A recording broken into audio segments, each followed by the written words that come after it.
Today, I'm still doing kicks. Still knocking out the kick items. Now we're doing leg strength, leg strength.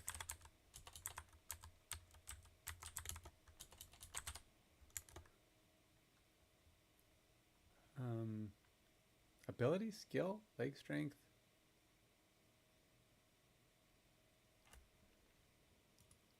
Is it a kick? I don't know. Kicking leg strength. All right, so I need to have a kicking leg strength, and I have yet to figure out how I'm going to apply it. Okay, so there's a lot of things that keep going through my mind as I derive the skills for all these guys. Now these are the last skills, at least the last ones at the moment. For me, for all I know, I'm coming up with more later. But for now, these are the ones I need to work out. And I wasn't even going to break it down to strength. I was just going to do accuracy at for field goals and punts. You know, strength, average punt distance. But there's more nuance to that, right? I mean, what makes a good punter? What makes a good kicker? What some kickers are not field goal kickers, right? So not all kickers would be great for kickoffs. So what I'm trying to do is give all players all stats. So in theory, even the worst player, even the bottom dwell, a running back can kick a field goal for you if you're desperate. He's gonna have he'll. The thing is, if you have a bunch of players that you want, like say the offensive linemen, they're all going to be equally good at kicking field goals. There's no stats for them, so it's going to be the bottom. So they will get the bare minimum for a kicking stat, which is going to be lower than any kicker. I've got that worked out. So it'll be lower than any kicker. Now, the worst kicker, now, some of them might be adequate. In fact, probably a lot better than they actually would be because the minimum skill is some amount less than the minimum actual person with stats. So the worst kicker in the league will have some baseline stats. Everybody else will be slightly below that. So they're only going to be slightly worse than the worst kicker in the entire game because the entire game balances itself against the worst and the best. So everybody's skills will adjust and tweak and go lower and lower and lower. So if they get a really bad kicker in here who comes in and promptly misses a bunch of kicks and he's just like the worst of the worst, and his percentage is like 0.01 or some goofy ball thing, then that means that the other players will have a slightly less 0.001. I don't know, but ultimately it's about getting everybody balanced. So everybody will have every skill, and you can put any player in, but they're only going to have that skill. And certain skills or abilities or whatever I want to call them only apply to characters who are that position. So, for example, a kickoff person with a strong, say I have an ability for a field goal kicker who has a booming kick feature. It would only work on field goals because he's a field goal kicker. He would not be able to use his booming kick on a punt. Even though everybody's got a punt, his booming kick would apply to only kicks. Now, to be fair, a lot of these guys are going to have, like kickers will have both kickoff and field goal kicking abilities. Most of them. Some of them might not have very many. They may be very bad at kickoffs, but much better than anyone else because they will have had them, but they may not be considered a great kicker.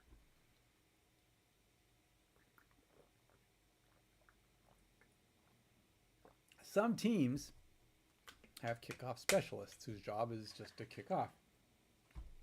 And a lot of them end up with high depth kicks, right? So anyway, as I try to knock out the last one right now, what I'm doing is strength. And I'm kind of looking at, okay, so here's the problem. Some of my early stats, the stats are going to be from 2009 and before. 2009 stats include the fact that we used to kick off, or the league, the league used to kick off from the 30. Now they kick off from the 35, which means they've only got, what, 65 yards to kick the ball into the end zone. And as you can see here, if I sort by,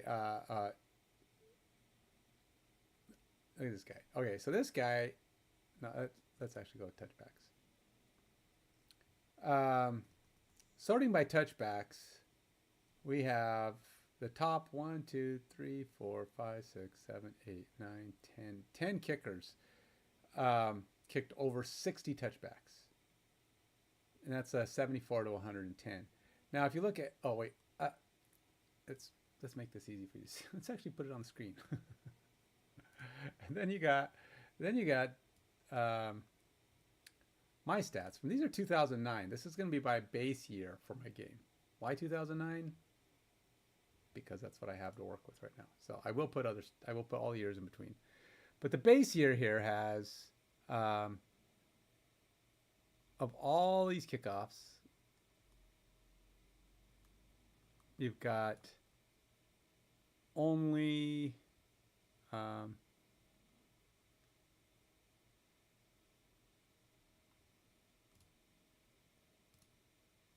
kickoffs. Okay, let's go total touchbacks. Look at these guys touchbacks. I had nobody broke 60. Nobody. Everybody breaks it here. Nobody broke. Of 101, this guy only had 27 that managed to get to the end zone or get touchbacks. If the thing is, one of the reasons why it's not only the extra 5 yards, but consider this. A good kicker with a good leg strength can get a touchback and guarantee the other person doesn't return it now because they can kick it higher. So before, if you wanted to get a player into the end, you wanted to force a touchback, you had to boot it, but a lot of times it was low because you had to kick it an extra 5 yards. So now you're giving it a boom, making it carry a lot lower, but it's also not getting the hang time. No hang time means, hey, these guys aren't even down here yet. I got time to take this ball on the -1, -2, -3 and dart out and go get me 20 yards, 25, 30, whatever. So a lot of these guys would run it out at the end zone back in 2009. It's less common for guys to run it out of the end zone now.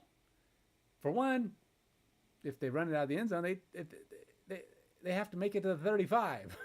So it's like, that's not great, right? You don't want to have to run, that's 35 yards. It used to be run to the 20. That's nothing. So if you want, so now teams are trying to kick it short on purpose, right? So I think it's difficult to figure out leg strength for kickoffs, is what I'm saying, right? So,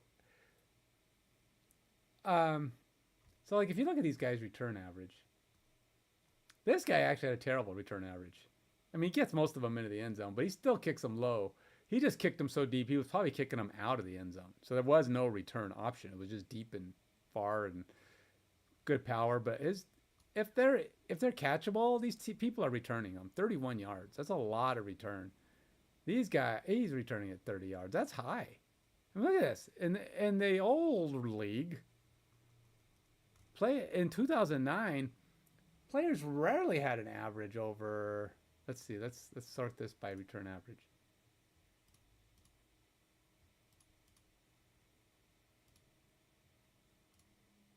I'll go largest, smallest. Okay. Hey, look, he only did. Wow. Okay. That guy could break some stuff. Luckily I put some minimums in. You have to have a certain number in, so it'll scale. So even though he'll have a 95 return average, he'll get scaled. So he won't get 95. He'll get something way smaller because he only returned one.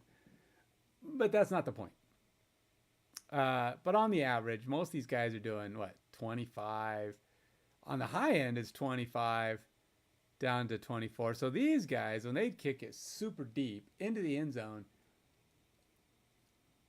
guys would struggle to get it back to the 20. Plus, it was only the 20, right? So it's like, or wait, see, they would try to return it a lot of times because it was the 20. I can get to the 20, right? So if I could just get past the 20, all these guys who had a return, all these return averages above 20 means that when a guy took the ball, they got better than the net average of, actually it's everybody all the way down to, even down to here, right? So these guys all got more than the yards they were given. And so that's a lot. That's a lot of guys. That's a lot. We're getting more than the yards they were given. They're given a 20 for a touchback. So most guys were thinking, hey, let's go for it. What's the worst that can happen, right? I mean, I could probably get there. On the average, these guys are giving up 20 plus yards.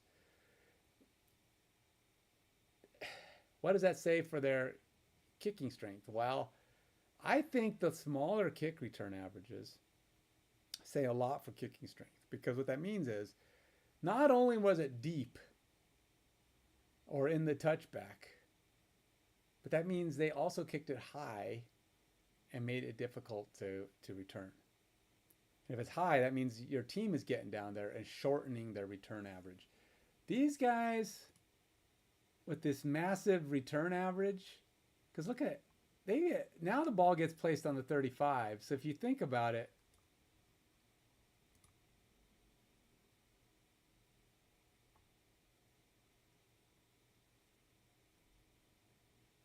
a touchback, all these guys are, in fact, not even. Only these three guys, these three kickers gave up an average return. And this guy only had 2 returns. Matt Prater, that was Broncos. He was a Bronco kicker, probably in this. Yeah, Matt Prater. He played for Denver. Check that out. So here he is. He's still kicking. 2024, kicking like crazy. I'm actually surprised he's still kicking. That's a long time to be playing. 2009 to 2015. He was big for Denver, but I think he had some kind of drinking problem or something. I don't know what it was. Denver cut him, released him, and so whoever's got him now is obviously doing well for himself still. But return averages 47 yards. Not too great. He only kicked off 20 times. A return average of 47 means, yeah, he's getting it down there, but it's getting returned. And they're getting more yards than the averages. But the thing is, how many times? He only did 20. So only 2 of them were returned, which means 85% of his kicks were touchbacks, which also means of those 20, what is that? 17 of them were kicked into the end zone. Well, it says 18, but well, it does seem 17 were kicked in the end zone. Only 2 were returned. So I'm guessing the other one was a fair catch, because it was probably short. What does that say for you? If it's short I mean, I guess I can't really knock a person's strength because they were short and it wasn't returned, because they may have just kicked it really high on purpose, which is good, right? Your team got there, they didn't want to run and get smacked, so they just took the fair catch.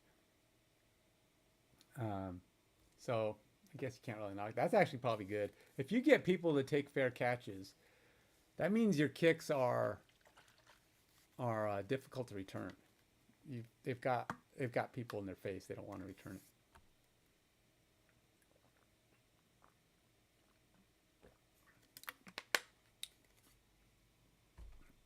So the problem with fair catches is it's hard to know where they were. I mean, if you shank a kick and they fair catch it at the 50, it should be really hard. I couldn't even get the ball 15 yards. I kicked it so bad. How would you even shank a kick like that? It would be off the side of your foot, bounce a few times. They wouldn't even fair catch it. I don't think any kick that's less than 15 yards could be shanked in a way where they fair catch it. Because how... I don't even know how that would happen. The other option is it's not a fair catch and it just went out of bounds. was that's not a touchback, so they got penalized and it got put on the 35 or whatever.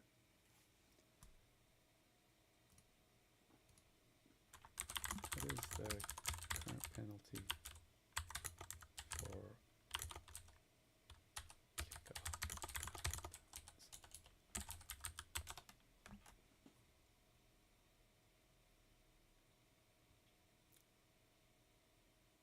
Whew, 40-yard line. Yikes.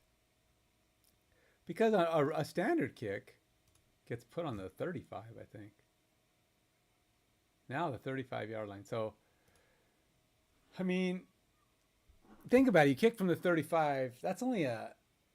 If you kick from the 35 and you boom it into the end zone, that means your net kick, even though you kicked it 65 yards, your net kick is only 30 yards because you boomed it into the end zone and they just let it go. That's not great. You're just basically... it's better than kicking it out of bounds, which puts them on the 40, and your net kick is...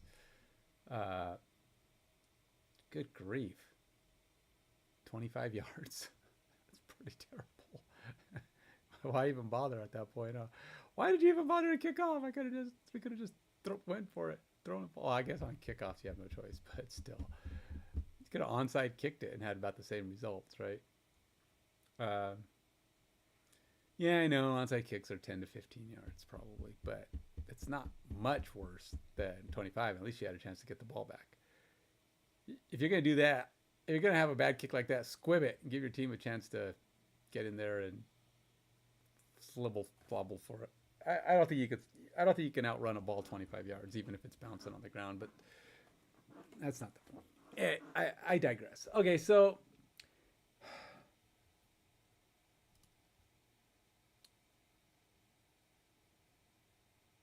anyway, I'm struggling with how to determine a kicker's leg strength so that I can accurately, or at least consistently, guess how far they're going to kick it and whether or not they're pretty good at kicking it, Okay, so there's obviously this stuff's all been figured out by other gaming companies, right? They've all figured out a kick distance. And what they probably do is randomize some number between blah and blah. And if you're a certain kicker, you get a randomized number that's a little bit deeper. Or, if you've got a strong kicker, he gets a random number between blah and blah.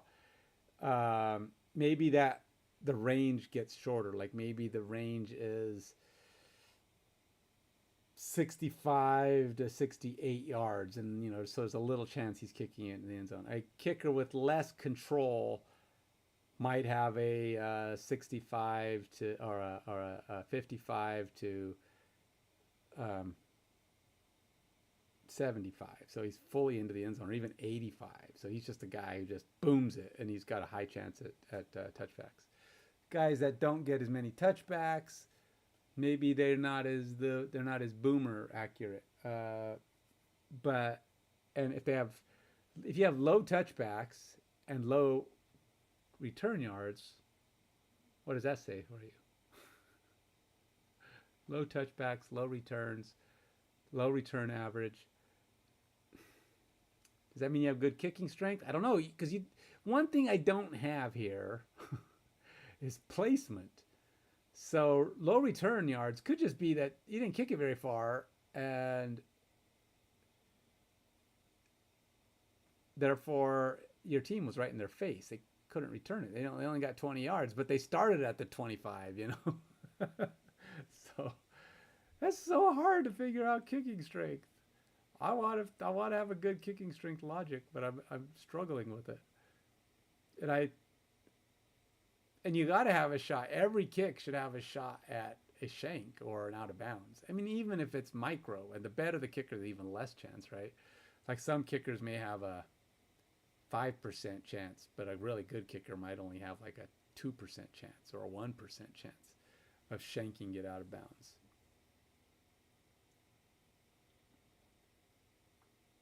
Or maybe or maybe a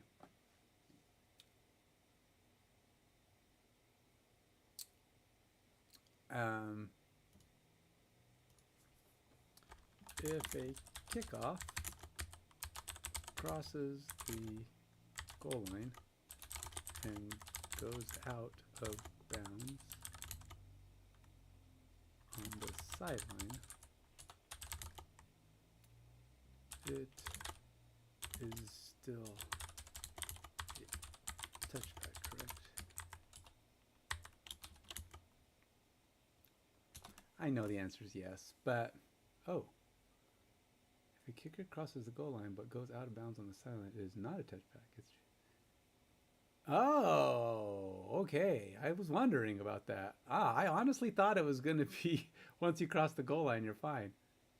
If the ball goes into the end zone and stays in bounds, the return team can down it for 35. If the ball goes out of bounds at any point, even after crossing the goal line, it's penalized as an illegal kickoff. Oh, so even if it goes out the back? Even if it goes out the back of the end zone?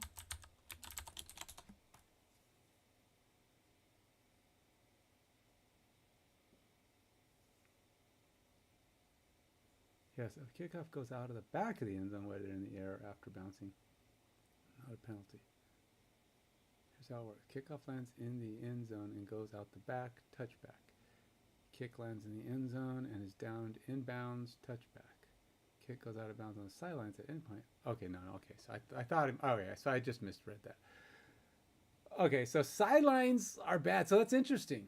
So yeah, you got to kick it straight. if you're going for the touchback, kick it straight, which is interesting. I think that'll be something I've got to.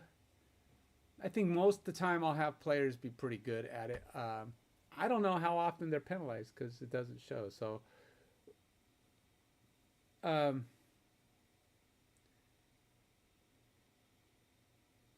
is there a stat for kickoff penalties? Does that exist?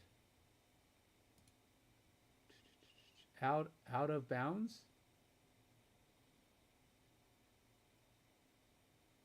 Kickoff out of bounds. Oh, they do have it.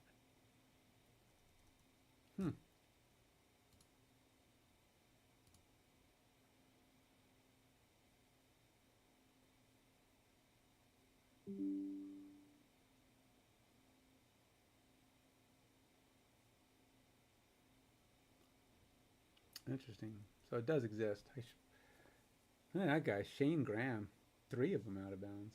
It's pretty rare.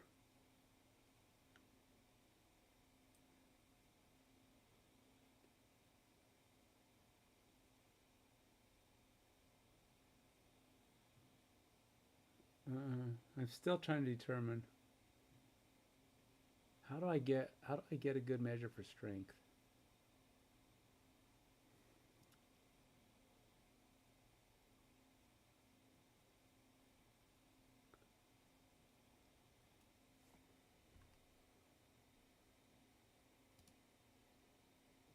So a lot less touchbacks, obviously.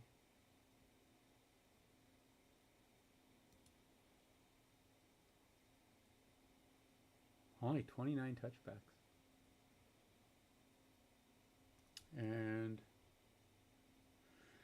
so 37%. Now we're getting so high. It's basically just telling guys, just boot it out the back of the end zone. And so many more balls are returned.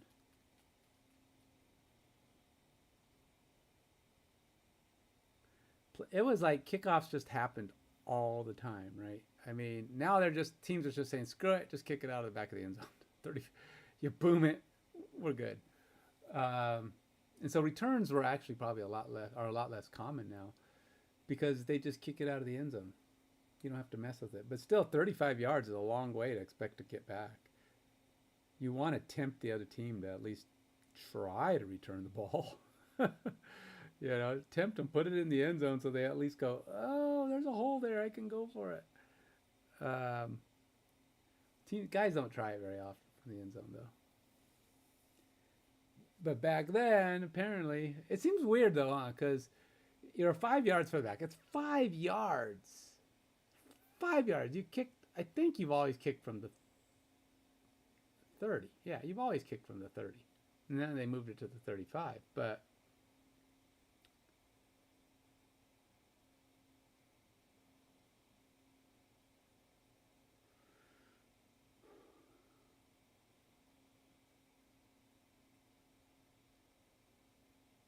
because it's like, look, they don't. Oh, they do kickoff.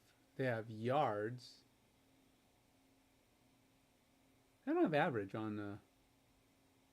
They have return yards, and kickoffs, but they don't show you what the average is. See here, I have a average which is showing around the 60s.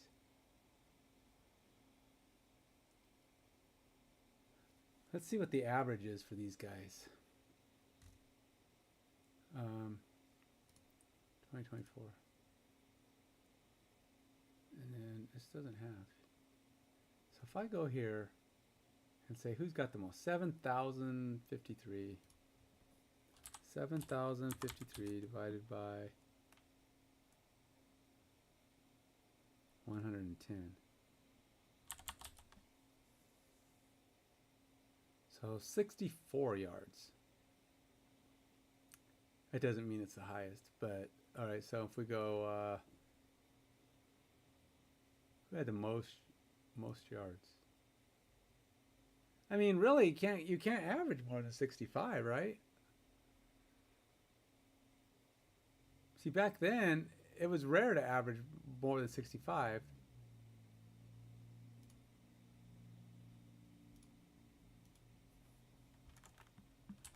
Prior to the 35, the NFL always kicks from the 30, correct?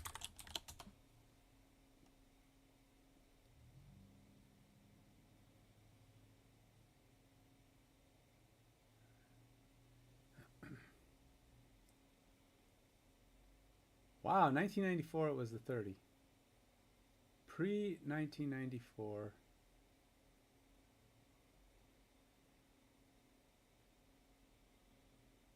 Oh, it moved back.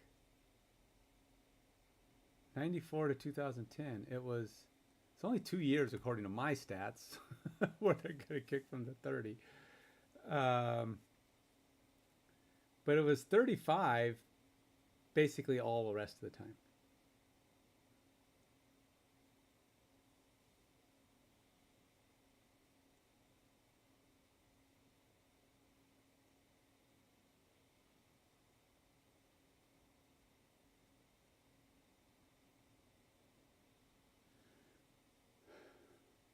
Huh. They keep messing with it. 35-yard line's kind of the norm.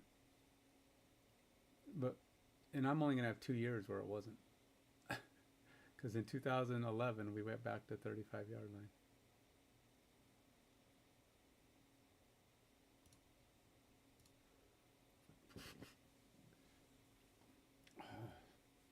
Still haven't got this down. Man, dang it. Time is ticking away from me, and I'm still working on stats.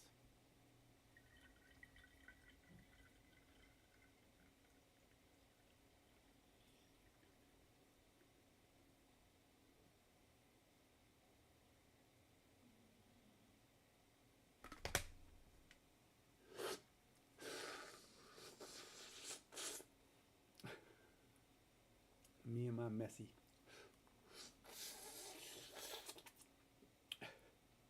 Overflow.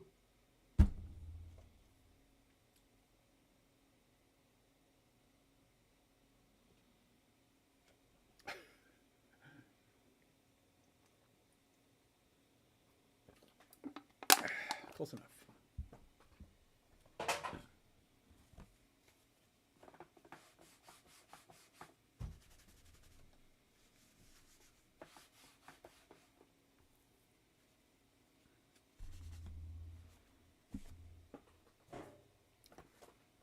Okay.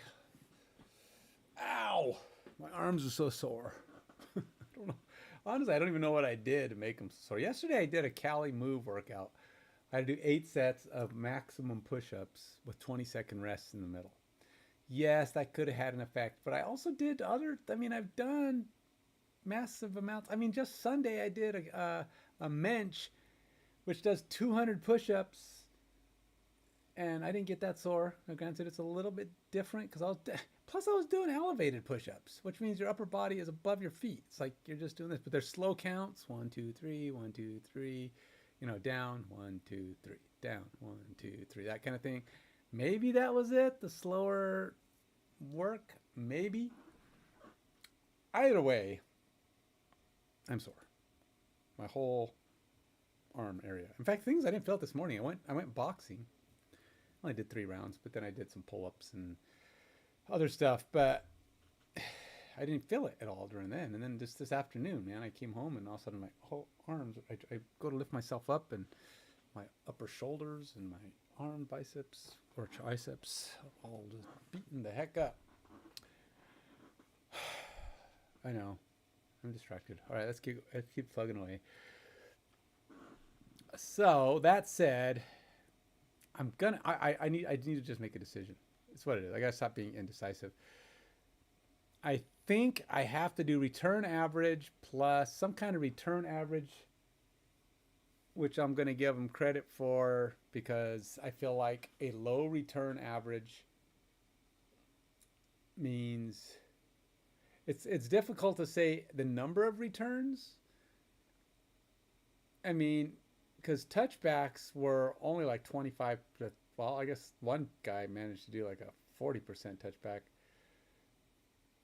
But still, I mean, a percentage of touchbacks on attempts. All right, let's get it. Let's do that. Let's stop talking. Let's go touchback rate.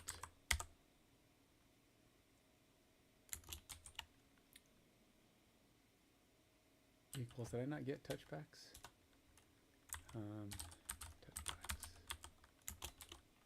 Equal kickoff touchbacks. I think I have that here. Yes. All right. So we're going to get touchback rate, which will be touchbacks divided by kickoff attempts.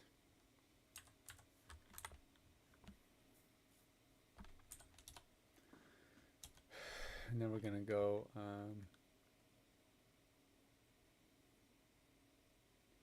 return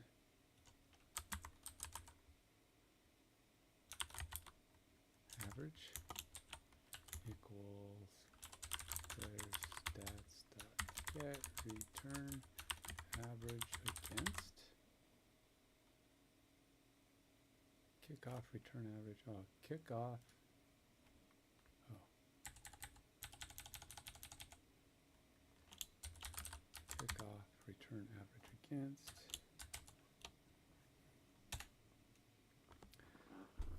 Okay.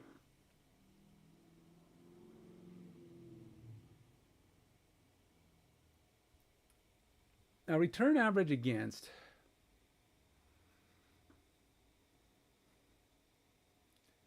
I'm going to have to do a return rate. Average rate, return rate. Let's do a return rate. Return rate equals. Oh, but that means I got to get returns.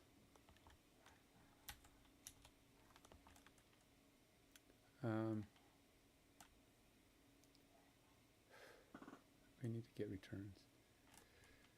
Kickoff returns against equals player stats dot get kickoff returns against. I have to do against because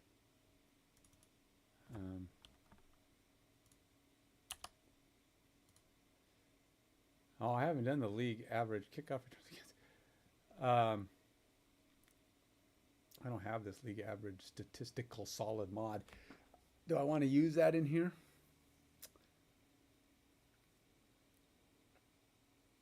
Yes, let's use it. What this function, what this method, what this is the control modifier I use to basically require that a kicker has this many kicks to get full credit for what they're accomplishing. So whatever their stats are, it's statistically solid at about whatever I have set there. It's a secret sauce adjustment, and it's pretty standard in the league in NFL.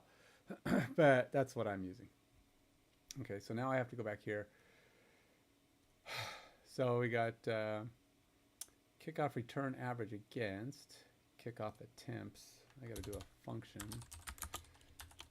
PS player stats. Nope. Get kickoff returns against return PS dot get stat kickoff. Whoa, whoa, whoa! What is it doing? Kickoff. It was like, here, let me put this in. Stop typing. I can't type as fast as you. I'm trying to guess what you're putting in, and you're just not letting me put it in. Oh, I did decide to separate my strength. I was going to do it all in one and just have, players have a leg strength. But it doesn't work.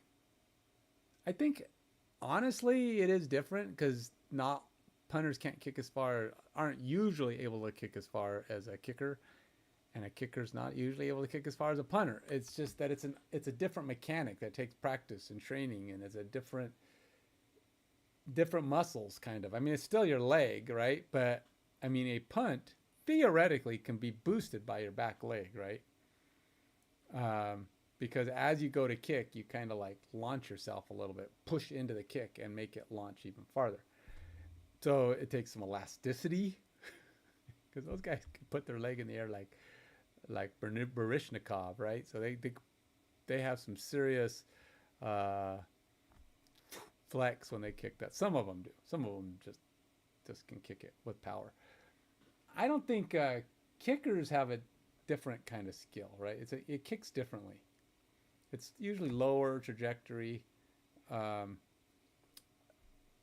think kickoffs tend to be what do you call it? Farther. They take more. They can be farther, but they're not as controllable.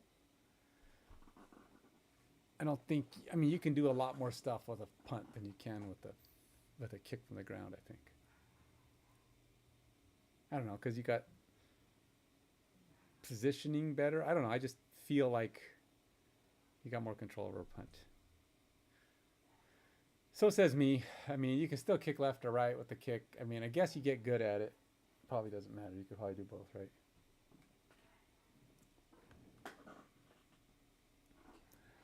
All right, so where was I? Okay, so I got touchback great. I got kickoff returns against. Did I add that to my player stats? Let's go here. Kick returns, kick return average. Oh, no, we're down here.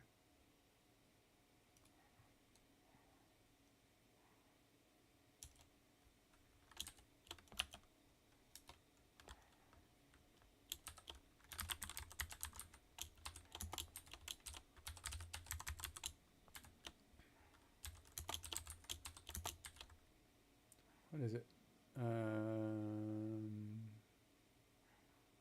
Return? Oops.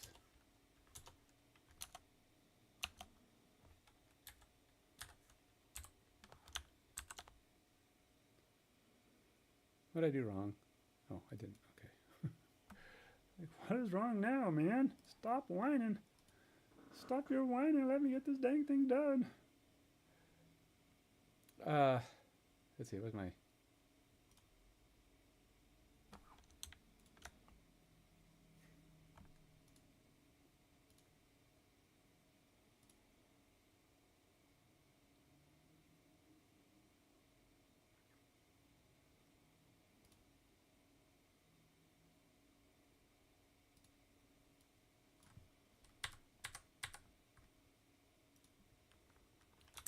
Fantasy football game development. What else? Football manager. Go. Do I go development? Micro services. Save. I don't know. I'm usually just kind of guessing what I want to put in there, to be honest. National Cheese Pizza Day. Is that I mean, now they're doing types of pizza days?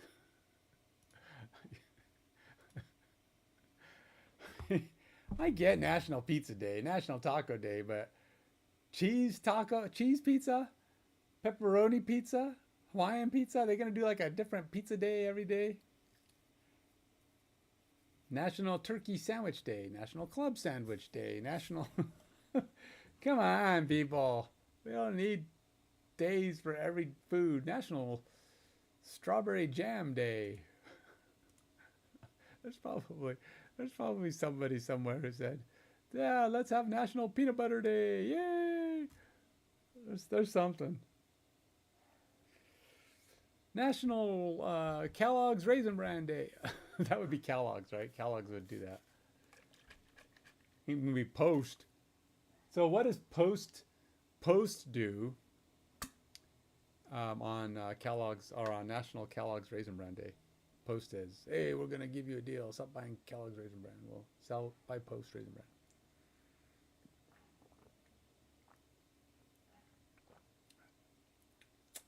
Honestly, I think I like Post Raisin Bran better, but Kellogg's Raisin Bran is pretty good too. Yeah. All right. Get kickoff touchbacks. Did I not do that? Kickoff touchback. So it's just touchbacks.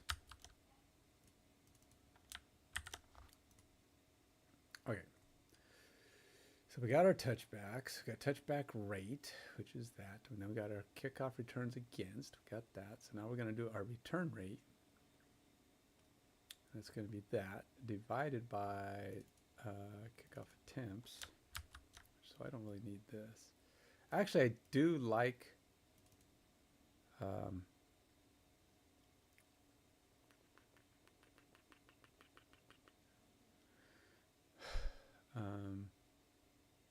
no, we're going to do return rate is kickoff returns against divided by kickoff attempts. It's still this. It's the credit that I have to weigh on them. That's not until I get there though. Okay, so we got return average, which is a number we're going to use along with the touchback rate. But it's all going to be based on the kickoff attempts mod.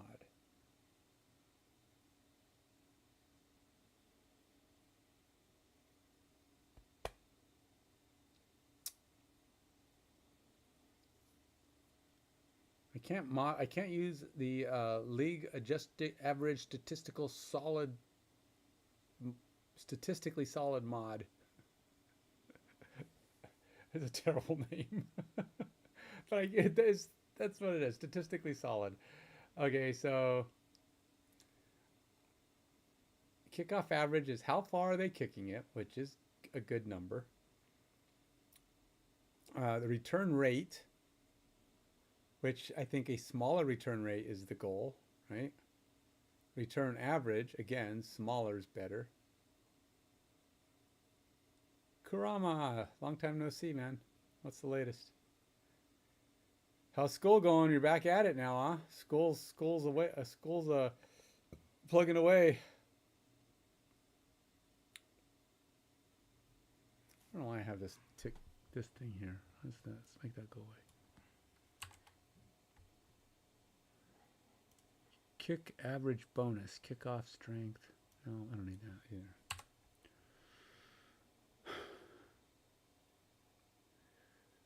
All right, so it looks like AI is trying to take a guess at what I'm trying to accomplish here. Touchback rate. It's just problem with these numbers. All right, so the AI wants to say, hey, well, I'll use 50% touchback rate and use a return rate of 30%, and it's doing all these numbers here, 1 minus, and then it's doing 20% of the return average. The problem with that logic is it's got hard-coded numbers that are really hard to tweak should I not like the way things are going. So I try to avoid using modifiers like that that I can't tweak at some point. Like if I don't like 0.5, maybe I decide touchback rate's more important and I want to tweak it to 0.6 or 0.7. I don't want to come in and rebuild my code, tweak the value and rebuild my code. I want my values to be modifiers or control modifiers that are stored in my database, that when I change them, bam, they just work. They just do what they got to do. And the whole system can reset or clean up itself because now it's in the database and I don't have to recompile any code. I don't have to rewrite anything. I can just tweak. Now, ideally, whenever I create variables like that, I put them in my little definition here. I've got this function here, or this. Let's see if I have this research playbook game mode services. Where's my thing? Game mode services, collection player, playbook simulator, AI request proof. Where am I then? General info notes. Oh, okay, so what is this? Oh, there's a skill test. I gotta write the rest of those. Ugh, that's gonna be fun. Application reference. Oh, here we go.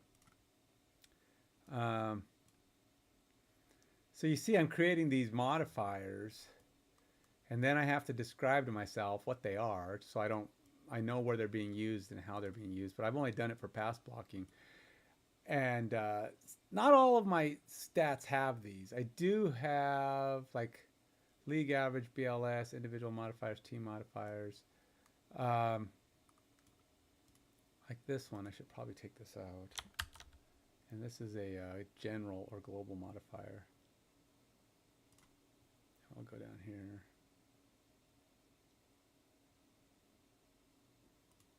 And we'll go.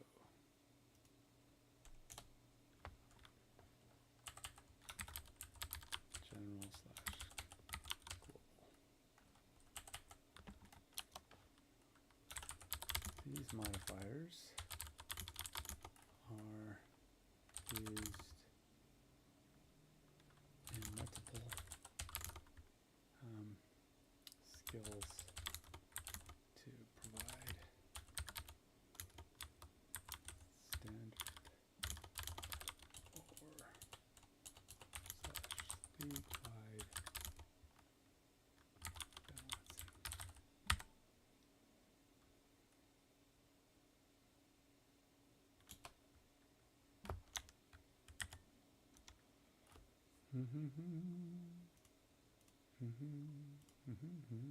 Oops.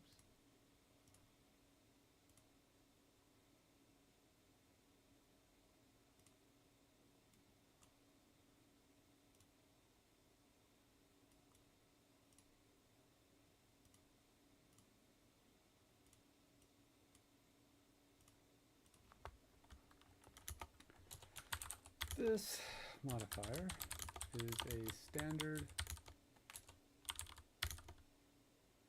number set to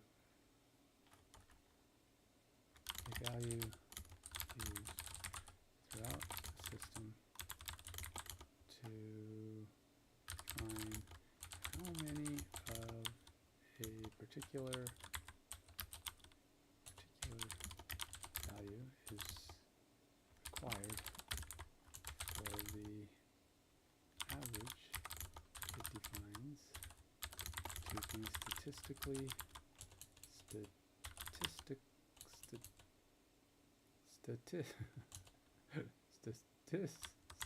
statistically reliable.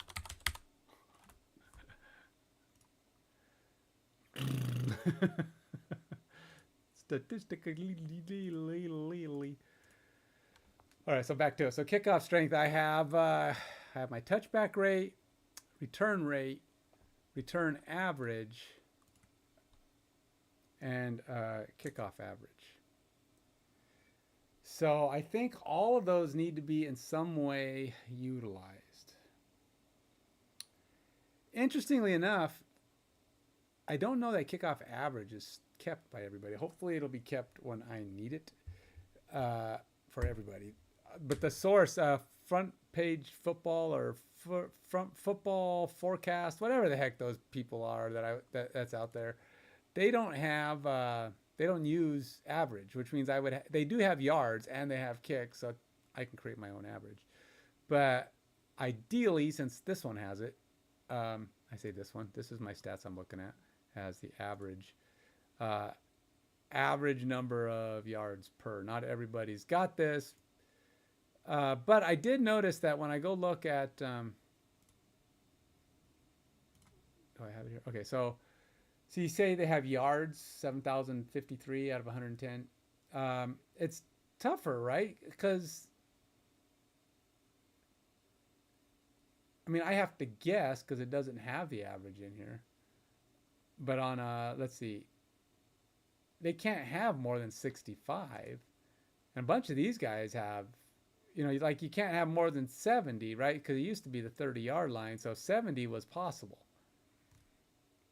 And so these guys were kicking pretty high. But these guys are probably, even when they're kicking it into the end zone, they're still only getting better than 65.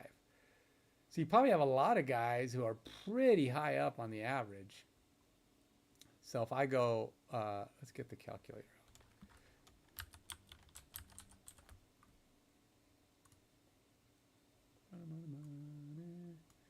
And then we're going to go, let's say, so let's see, can't do, all right, so that's 500 yards less in 7 tries. That's not so good. Let's see how many, who's got the most kickoffs here? Jake Bates had 110. Who's got some high numbers here? At 110, he had 7,000 yards. Wow. It's only 7 more kicks. I don't know what that says about Jake Bates. Crazy. Jake Bates might have had crazy leg strength. But he was close to maximum yards, I mean, on the average. Because he just booted it. He just said, screw it, man. I'm not doing this. Because his 7,053 divided by 110 is 64.1. I mean, that is really close to the max, right? You can only get 65. And nowadays, or back in 2009, you can get 70. But everybody else is going to be some amount less than this. So like if I was to go look at Tyler Bass at 65, 67, oops, divided by 103, he only had a 63.75 average.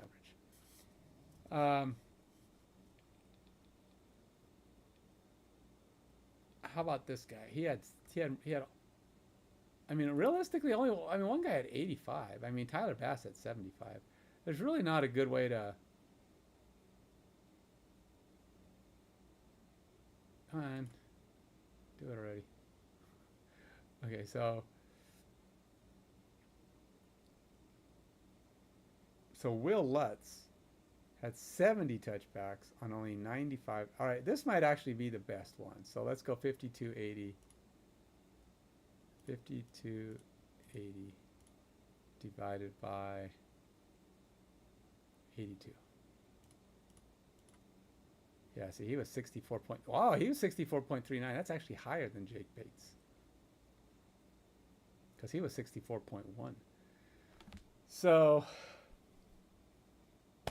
what that means is these guys are just booting it into the end zone, right?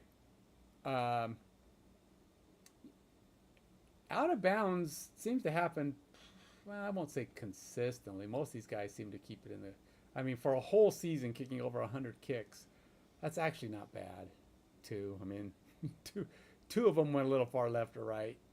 I mean, 110, look at him, he got none out of bounds. Oh, that's pretty good. That's a pretty high accuracy rate. Um,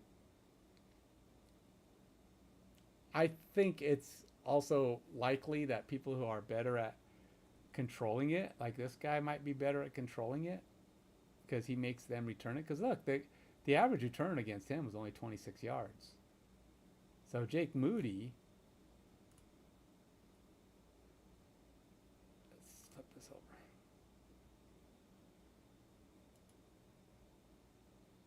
over. Okay, so Jake Moody was way down here.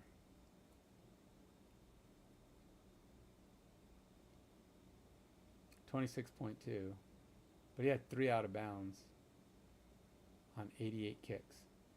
So on 88 kicks, he had 3 out of bounds, but he only had a 26.2 kick return average. I mean, look at it. As far as that goes, he had one of the lowest average returns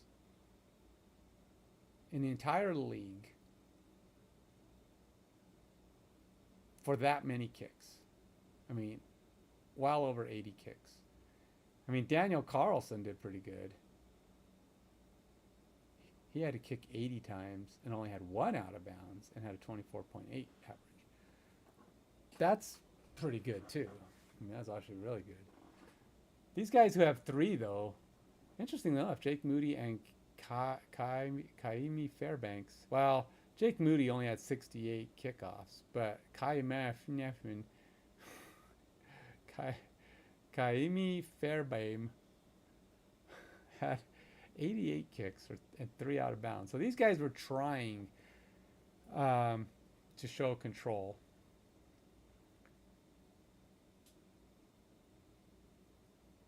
You know, if you think about it, a low touchback percent. Look at this guy. He had 43 returns and a 26.2, which means he had kind of a low touchback rate. Does that mean his leg strength is bad? Does that mean he just kicks really high and accurate? He kicks it off to the he's pretty good at kicking to the sidelines without going out because he only did 3 and he had 88 kicks.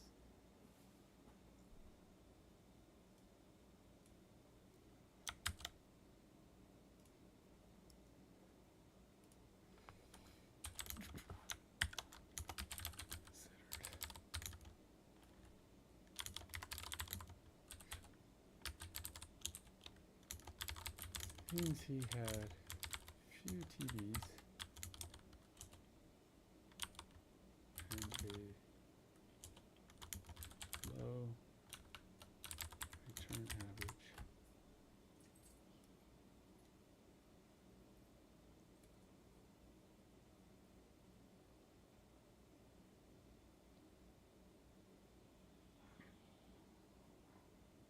I do like his yards. What was his yards? Let's see if his yards call. Let's see how deep he was kicking it. See, that's actually really important. If he was kicking it deep, had few returns, if you're still getting into that 60 range, let's see what he had. 54.81 divided by 88. See, look, Jake Moody, there's a lot less kicks. 54.81. Let's see, 54.81 divided by 88. He was still averaging 62 yards a kick. Considering the max is 65, and he only had, that's actually really good.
I was thinking just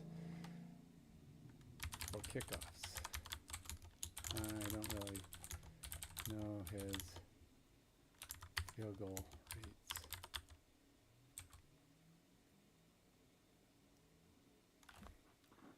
Comparatively, guys like, I mean, Justin Tucker doesn't even do kickoffs. Just, or maybe he does. There could be more on here, I guess. Let's go look at kickoffs. Justin, no, I don't want the lower end, I want the higher end. Oh, there it is, Justin Tucker, and who else? Will Lutz, they put, was it Justin Tucker and Will Lutz that it mentioned? Justin Tucker and Brandon Aubrey. Well, Brandon Aubrey has a pretty low, he has pretty decent, decently low touchbacks. Only one more. Same number of kicks.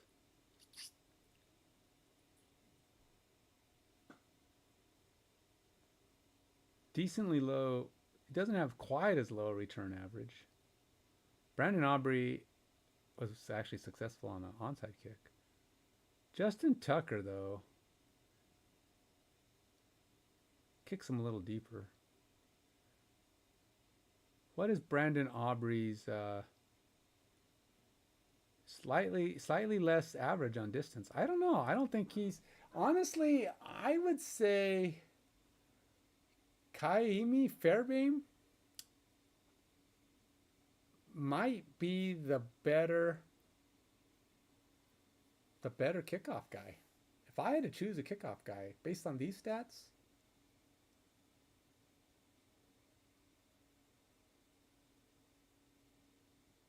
I mean, they're really close.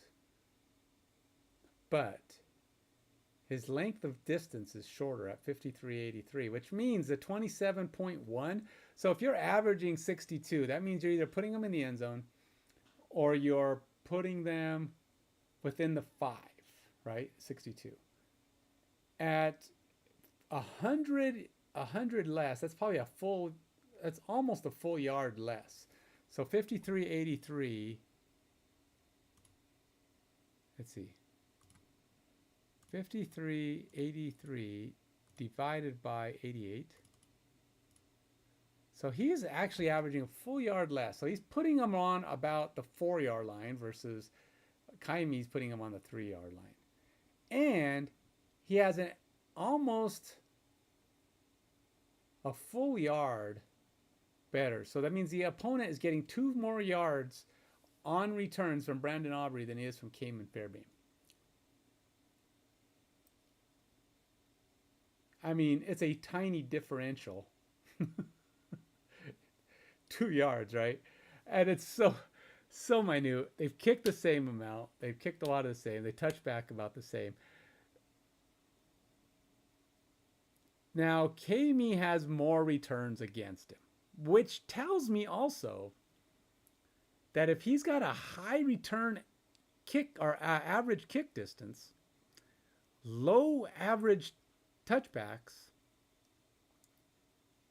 but a higher rate of returns, that tells me his kicks are higher and harder to get returned. That means they're fair catching them, which means more times that they're pinning them. Might mean they're getting more yards, but obviously it means he's got leg strength for height. I think the key element here, I'm going to make, my feeling is Kaimi's the better kicker for kickoffs. I don't know about anything else, but it's very close. So here's my thought. High rate, what is it? A low rate of return. So we want that to be a low value. So the lower the better. Return average, we want that to be lower. Kickoff average, we want that to be higher. So what I need to do is, and then I need them to be all scaled against the modifier. So I need to get me a kickoff attempt modifier, which I'll probably set at about 30. Most of these guys, I feel like guys who don't kick off all the time shouldn't get full. Wait, what the heck? Why aren't you showing up? Why aren't you popping up on me? Stop it. All right. So now again, I don't. Problem is, I'm not looking at Jaime. He's not in my data. But that said, I won't be able to look him up. But I do have other guys that are probably going to be in that same range or same idea. But I think that's what I'm looking at. I want low rate of return, low rate of average. And I'm thinking I'm going to give them all a ranking within their given stat values. I think, did I actually, maybe I do. What was I looking at though? Was I looking at, I'm looking at 2024, yeah. So I can't really look at that.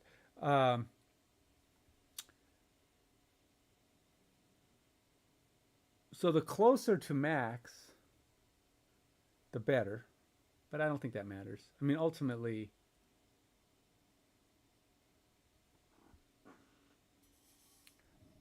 it's going to come down to maybe I don't have I think distance might be like a single value, and then you get like 1.2 better results, or a 0.2 better results for return average and return rate. Because I think return average is very important, because it means you've got a good strong lay of putting it high as well as deep. It's important that you're putting it deep, but what I might do is maybe give 100% credit on, maybe have 65 be the max average. Yeah, but that still won't work, because if I say 65, that means all these guys who are doing better than 65, because they're doing, how many guys do I have in 2009 that were doing better than a 65-yard average? I have a lot. A lot of guys were kicking at 66, 67. Let's see, sort by average.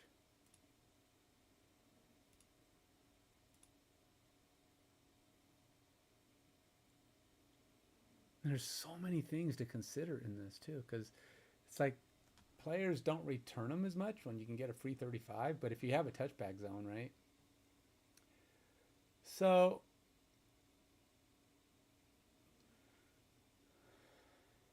yeah, see, look, if 65 is at the time, at 30, the distance max was 70. So anybody who was pushing 70 or even over 65 compared to nowadays, right? So these are the guys who are doing the deep balls, right? But how do I consider that?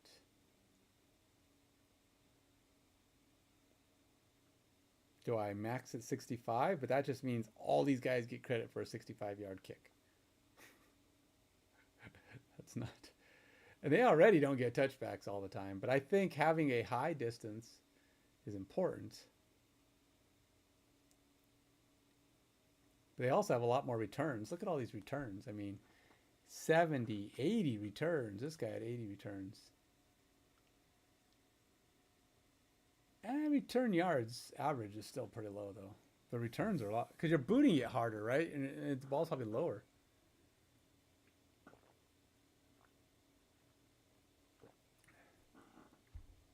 Kickoffs you can't let roll into the end zone. See, that's one of the nice things about punts.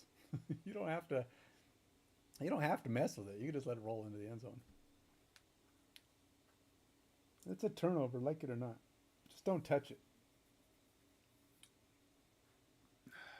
I gotta get these done. So close. I feel like I'm close. I've kind of got what I want. I'm just trying. Right now, the problem is scaling them against modern guys. Would never have as good a kicking as the old guys if I use average distance. I could scale them down to 65. But that would mean if I scale, maybe I scale people who are pre 2000, Yeah, maybe I scale them down. That would mean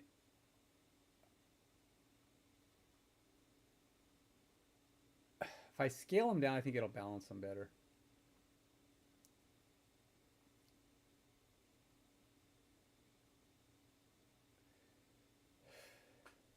That would mean the 69.1 guy would probably be down to 64 point something, which is still not bad. But I'd have to scale only 2000, what did they say, 1994 to 2010. I have the year, I think. Team player, yeah, year. All right, so if I scale the average down, that'll make them balance out against. All right.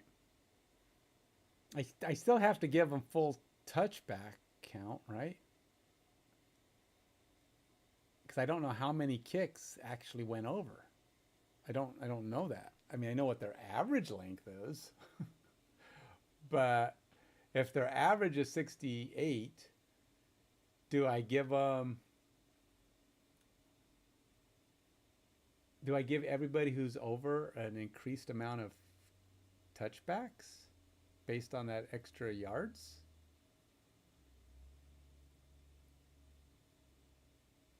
I can scale it up for them. Say,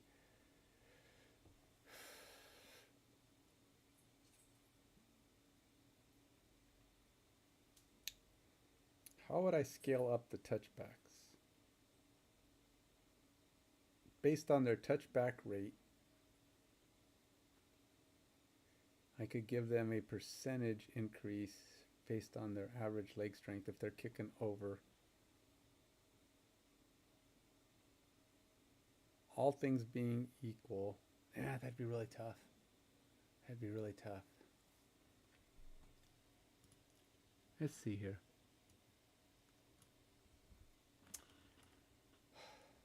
I have an idea to balance the 1994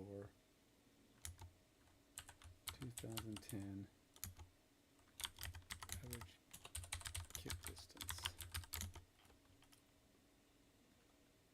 by scaling them down to 65. Problem is, guys who are like kicking 40, 50, 60 yards,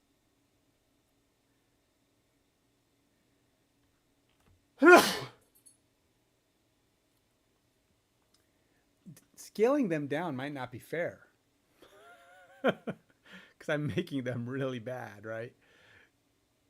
It's almost like you only want to scale those people that are actually kind of close in average. Like you scale them if they're above 60 and average, above maybe above 55 average kick distance. Everybody lower is just bad kicking anyway. I have an idea to balance the 90.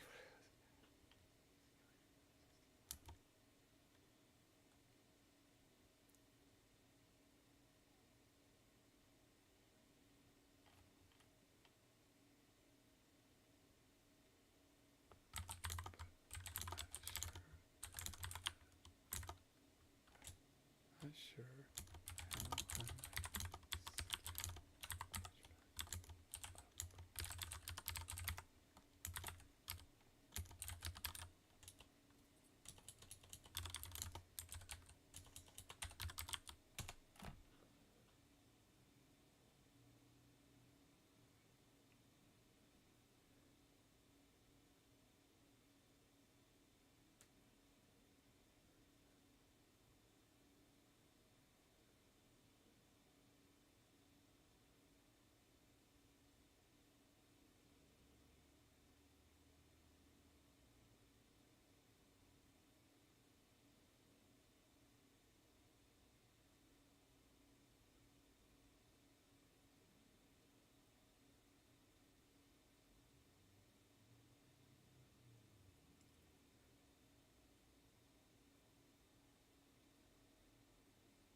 Just pre-11 kicks to modern kickoff spot.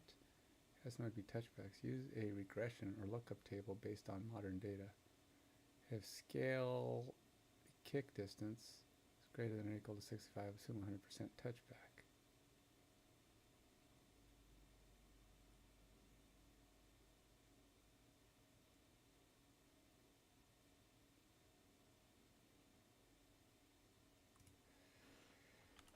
Well, if I scale them pre 2011 would max 70. So best is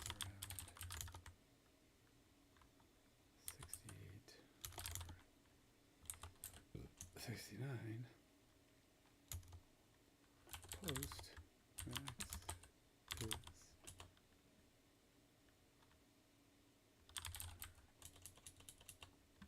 65. So scale values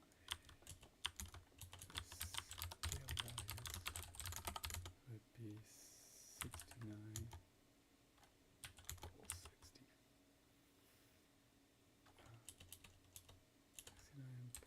69.9 would equal about 65.9.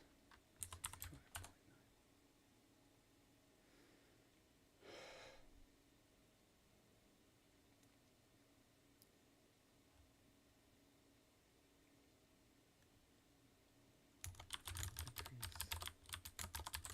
from there, so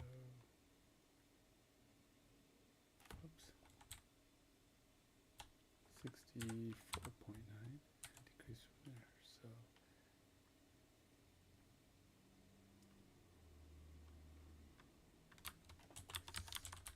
scaling should never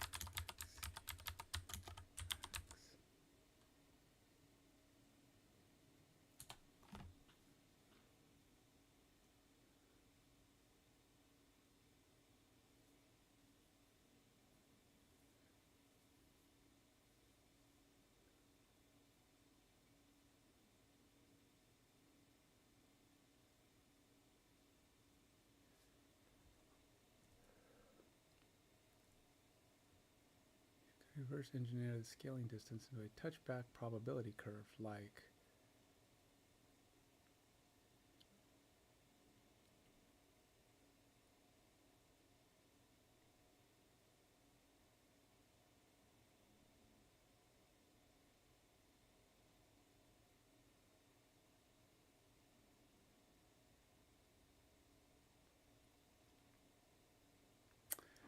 so I could see hey Crossbow, how you doing, man? Dude. Oh, I guess it's 4 o'clock. It's what, midnight to you? Now you're 8. What do we determine? You're 8 hours ahead of me, so it's almost midnight. I guess it's not so bad. I don't know why. It just every time you come on in the afternoon, I think it's like 2 a.m. Even though I guess it's not quite that late yet. It's still late for you though. I'm trying to figure out my leg strength strategy here. I've got plans. In fact, my first season players going into my game are going to be 2009 players. Well, kick leg strength here gives me the problem of 2009 and 10. We had a different kick distance, kickoff position. We kicked from the 30-yard line, so it was 70 yards to the end zone. So of course, guys kicking 68, 69 average are going to look like they have stronger legs in the current day when guys who are kicking 63, 64 average are the max. But that's only because they only have 65 yards max to go, and it only counts, to the end zone. So I'm going to scale the kickers. In fact, I'm going to be generous in a way, is I'm only going to scale like the top, the top 10 yards of kickers. So guys averaging like over 55 yards, I'm gonna scale them down to I was even thinking of just scaling over 60 yards, scaling them down, but down to like 55 to 65. And what that's going to do is it's going to allow these guys who are kicking further, because they had 5 yards more to kick, I'm going to pull them in a little bit, and so that they all have the same average zone, which is going to be fine. But the problem is I have touchbacks, and they had a lot less touchbacks. It was like 40% versus like nowadays, which is like upwards of 80% touchbacks. And that extra 5 yards makes a difference, but also with the extra 5 yards, I want to give them more touchbacks, which would result in less. There's a lot of logic there that I think just breaks my code.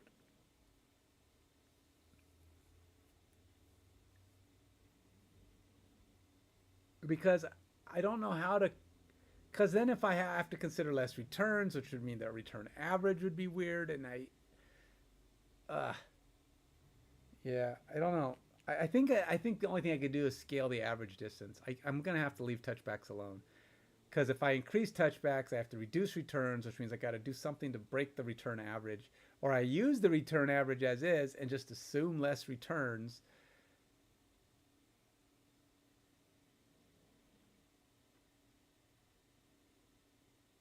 Ugh. If I knew for a fact that kickers were always trying to get touchbacks, it'd be easier. But the point is they don't. That's not really the objective for kickoffs a lot of times. The goal is to be a good kicker who can kick it where the opponent as deep as possible and yet get your opponent to return the kick. If it's too deep into the end zone, they say no. If it's like 1 yard deep, maybe. If you're 1 yard out, even better. But your ultimate goal is to get as close to the goal line as possible and make your opponent want to return the ball. That's the kind of kicker you want. You want a kicker who makes your opponent return the ball at the deepest possible point. Better yet, if you can kick it super, super, super, super deep, like to the 1 yard line, and they don't return it, because with kickoffs, they can't let it go, because if they let it go and the other team gets it before it goes out of bounds, it's their ball, right? It's a live ball, so you have to either catch it or hope it goes out of bounds. So it's a little bit risky. So generally, a return guy is going to catch it, and if it's landing at the 1, you catch it at the 1, and if it's a really good strong kicker, the ball's going to come down from a high point, and they're going to be like, there's people going to nail me, and they just fair catch it at the 1. That is the ideal, right? You make your opponent want to fair catch it at the 1 or 2 or 3 or whatever. Inside the 5 would be fantastic. So,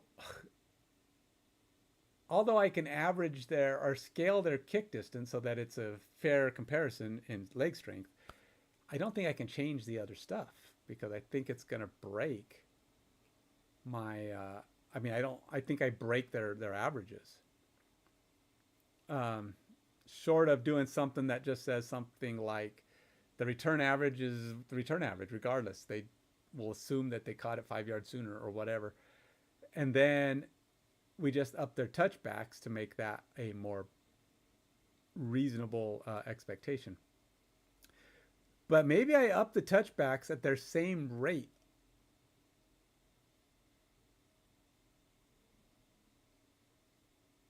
For 5 more yards. Let's see, how would that work? Maybe that's an idea. If I can up their touchbacks at a similar rate to their.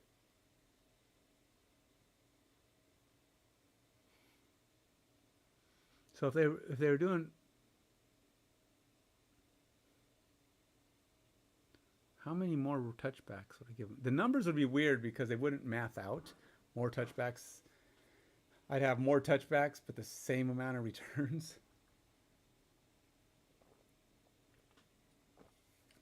I mean, hey, by the way, I mean, not that you care. I am doing my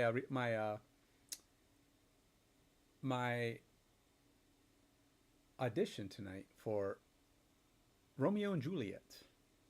I'm not playing either of them. I'm playing. Well, okay, I don't know who I'm playing, but most likely I'm playing Friar Lawrence. Now, if you don't know Romeo and Juliet, then you're an uncultured swine. No, just kidding. Actually, I didn't even know who Friar Lawrence was until like a month ago, and I go, I don't know. I told the guy, because I've been in the last couple of plays that they did. They're free. I mean, I don't have to pay anything, but I don't get paid either. It's just fun. But I go, look, that Romeo and Juliet is about a bunch of kids, right? I mean, all these kids are fighting with each other, and then there's parents that the dad, the nobles are all fighting with each other. Everybody's fighting, but and then the friars are probably a little bit older. But they're just like the adults in the group who are probably just as messed up as the kids. But there's mostly just it's about the kids, the teenagers, the 20 somethings, whatever they are. Um, and I was like, I don't know what I want to do in Romeo. For one, I'm not a Shakespeare fan. I don't really care for it. It's weird. It's awkward. I'm like, yeah, do I really want to do this one? I really had a good time doing the House on Haunted Hill. Midsummer's Night Dream, which was another Shakespeare one, wasn't so bad because it was my first. I didn't care. I just had one big monologue and a couple tiny lines along the way, and I kind of messed up one of the monologues. But on one night, I messed it up. I mean, other days I was fine. But I don't know. I mean, the reason we do Shakespeare, by the way, and this is why a lot of schools and small theaters do Shakespeare. The reason they do it is it's free. Using the plays costs money. A lot of these companies, these studios, they have to pay the owner of the play to do the play, and then you have to pay them based on how many people you expect. There's a lot of money involved, and how much of that you get to actually keep is pretty. We only have like a 50 people studio. In other words, if for when we do it, you can have 50 people per night. We do like 3 or 4 showings. That's what 200 people. That's not much. And if you're only charging them $10 a piece, that's what $2,000 they make. That's not a lot of money to be going out and getting other plays. Some of these plays cost thousands of dollars. So you can't go do like people go, oh, it'd be really cool if we could do this movie or that thing or that thing. You can't. I mean, they just can't afford that kind of stuff. So they're doing Shakespeare. And they do other old movies. Like we did House on Haunted Hill, which is a 1950s movie with Vincent Price, who I got to play in the last one, which was great. I had a great time. I was the lead. It was fun. It was a good one. So I'm actually looking into a couple of local theaters that actually pay. Anyway, tonight I'm doing a monologue of Friar Lawrence. They gave me 2-part suggestions: Friar Lawrence and I don't know, Lord Capulet. I think it's Lord Capulet. Yeah, Lord Capulet. Juliet's father. But the thing is, he's the same guy I played in A Midsummer's Night Dream. That was, I mean, a father who did not approve of the daughter's choice in guys. That's basically it. Same thing. He's kind of cranky, doesn't like it. This is not cool. Blah, blah, blah. I didn't mind playing it the first time because, whatever. It was kind of whatever. It worked. But I don't want to play that same part again. Yes, there's more lines in Lord Capulet than there was in Edgius, but I don't want to do that again. So, and I don't think there's another part I want to play. So if I can't be Friar Lawrence, I'm not playing. I'm going home. Just tell them. Really, I only want to play Friar Lawrence. I'll be fine. I think I've got it down. It's pretty good, assuming I don't mess up. I'm allowed to read. I'm allowed to have the script with me anyway. I don't have to memorize it, but I did. And hold on, I gotta let my dog out. My wife came home and now she wants to go say hi.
Actually, you know what? I don't think it was my wife. I think it was my daughter.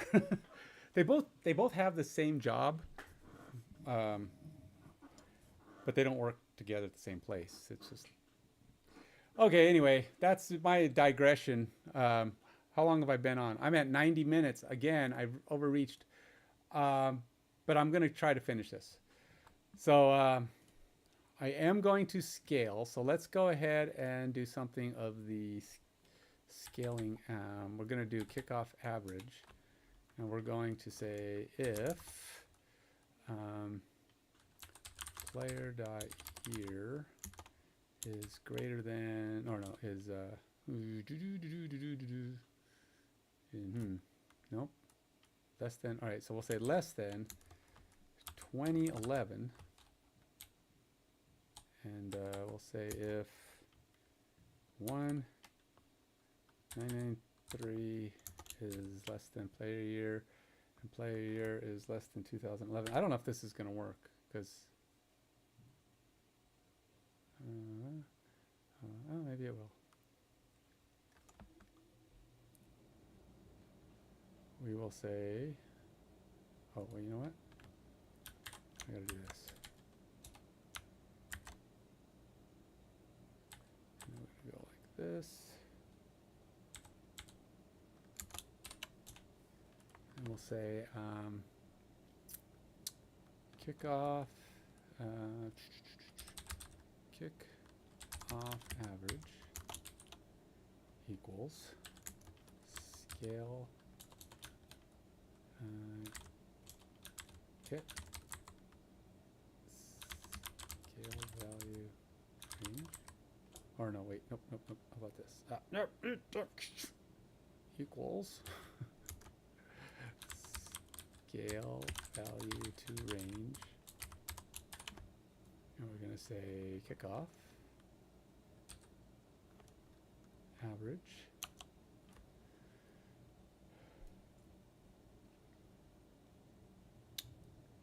now in this case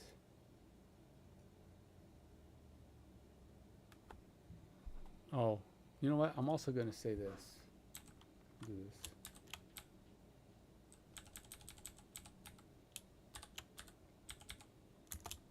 And kickoff average is greater than, oh, we'll say 55. Say kickoff average scale value to range. So my thought is that I'm not going to scale kicks that are under 55 yards average, and that's because they weren't anywhere near the end zone. These guys are averaging way short as it is, and I just think they're probably not intentionally missing the end zone. These guys are just don't have the leg strength. I don't think a lot of people are at 55, but I'm not going to knock them for being under 55. So most of these guys are kicking in the 60 zone, 60 plus. So scaling is going to affect most of the kickers. But if they're less than that, I'm letting you off. I may even have to change the minimum. Maybe I like I said, I don't like doing hard-coded values because that kind of forces me into using it because then I can't change it easily. Probably makes sense for me to go get that, but I probably will. All right, so the scale min, which is the range of kicks. In this case, I'm going to say, oh, you know what? I can actually, wait, no. Yeah, 55. So we're going to say, if we're scaling them down, we're going to say the min 55 and the max is 70 because I'm actually going to nobody's going to be above 70 and no one's going to be under 55. You know, actually I'm going to do 55.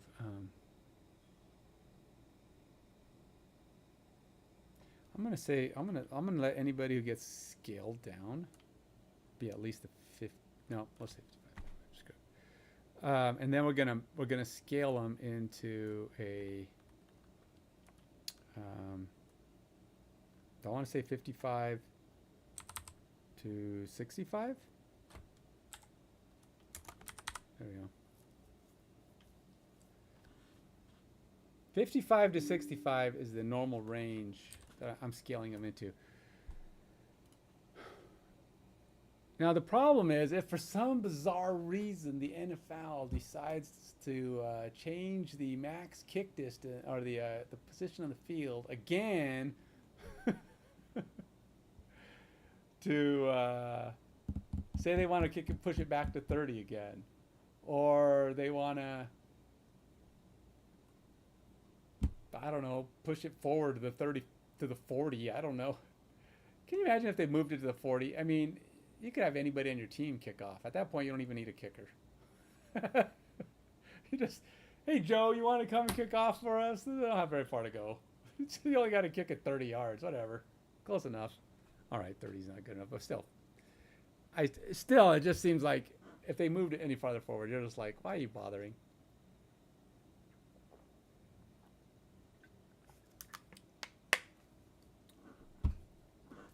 I didn't even put my phone on the thing here, on the charger.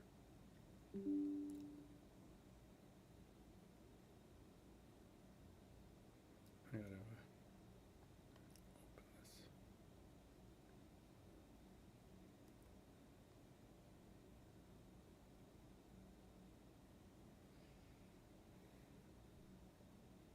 this. Oops.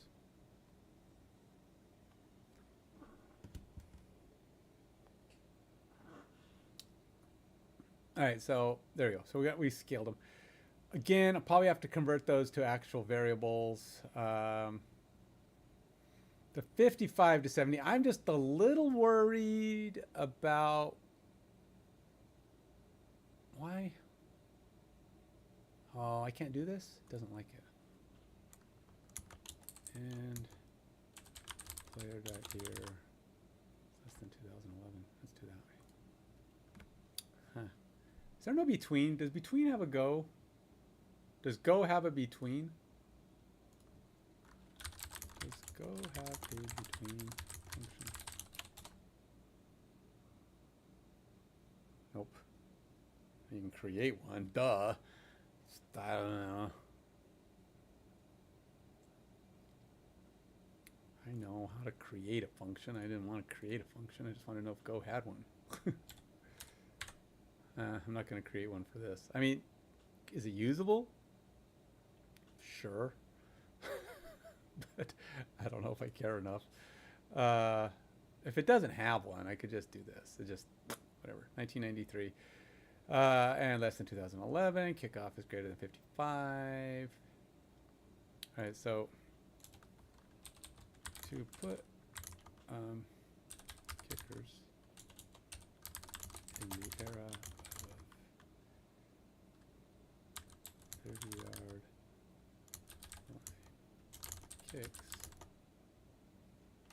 I will scale the deeper kickers down to approximate current kick distances based on 35. Kickers averaging under 55 yards are not close to that range and might be scaled.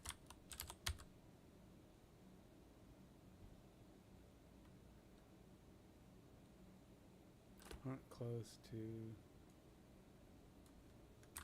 max range and won't be scaled.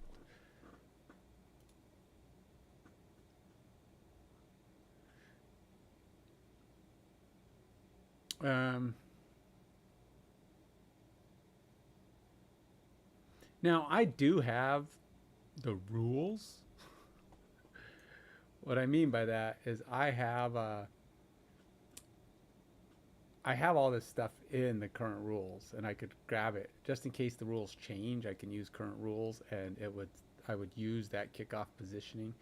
But then I have to logisticize the number. I would probably just assume create a number to work with. So the max kick distance right now for a kickoff, max kickoff distance right now is 65, where it used to be 70. And so the kickoff average of 55 to 70, which is I'm doing a minimum of 55, and maximum is 70 because nobody has 70. They're 69 point whatever.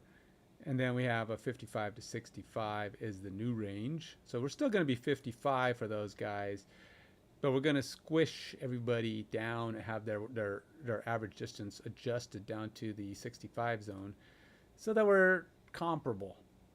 Since nobody will have 70 in the same way nobody has 65, everybody will be slightly under 65 because it's pretty hard. For one, you can't, right? I mean, if you're averaging 64 point whatever, that means you're kicking a lot of them into the end zone, probably. Now, touchbacks. How do I do touchbacks? Touchback rate.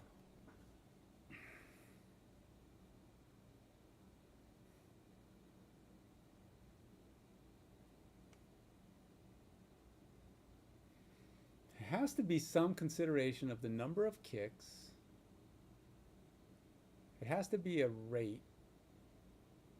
If a number of the number of kicks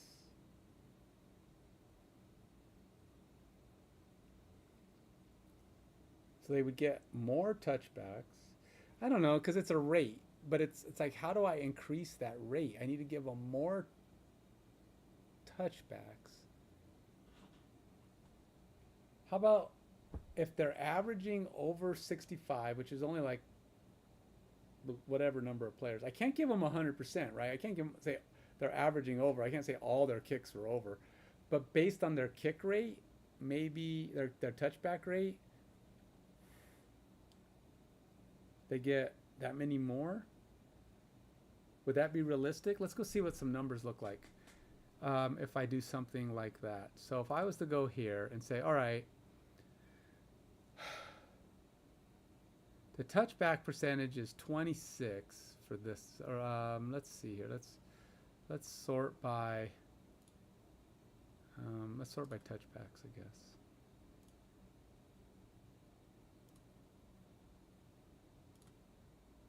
All right, so we have 29. Now in current days, that's quite. So you got a 38% touchback rate. And all these guys who are averaging better than 65,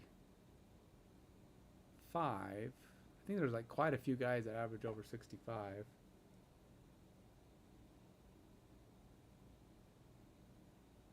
Do any of these guys fall down into that 55 zone? I mean, some crappy guys. Guy with one kick. 11 kickoffs. How can Dirk Johnson be average? Oh, wait. Oh, kickoffs. Yeah, these guys with one kick don't even count. One kick is just, these guys are just terrible kickers. But, like Jeff Reed here had, let's see what their average is. I gotta sort by average.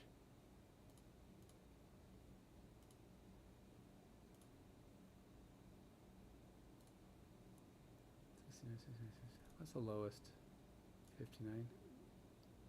I mean, I guess theoretically, even averaging 60.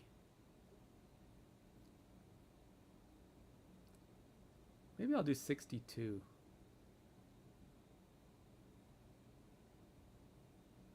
Or even 63. And just scale everybody down. It's going to give everybody down into this zone, but it's going to push everybody back. Which would, I mean, how do you even average 75 from the 30? How do you average a 75-yard kick?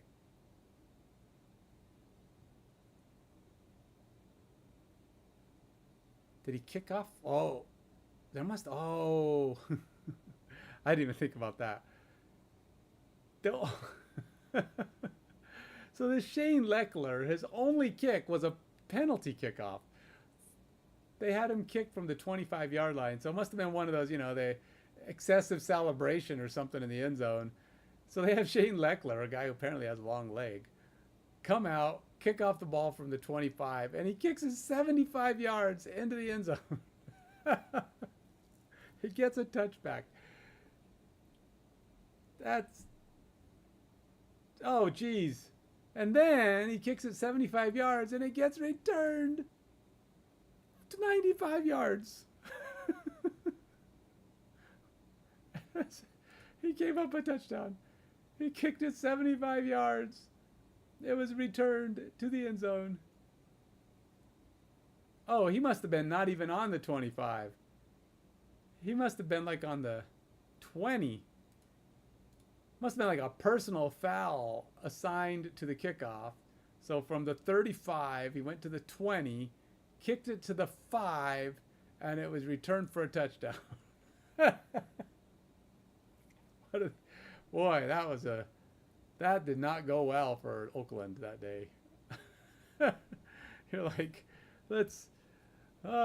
we got a touchdown, yay, let's do some fancy dancing. Oh, penalty, too much celebration. Whatever, it's 15 yards, who cares? Good, Shane, go out there and boot that puppy. All right, I'll boot it back. Oh, nice. He kicks it all the way to the 5. Tackle him.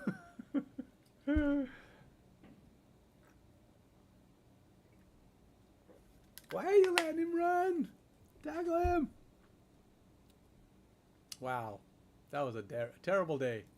That is not good. Anyway, I think I'm just going to do like, I can't do 65. It has to be like 63. I'll merge everybody who's 63. See, this is why I don't like to have hard coded. So I do 63.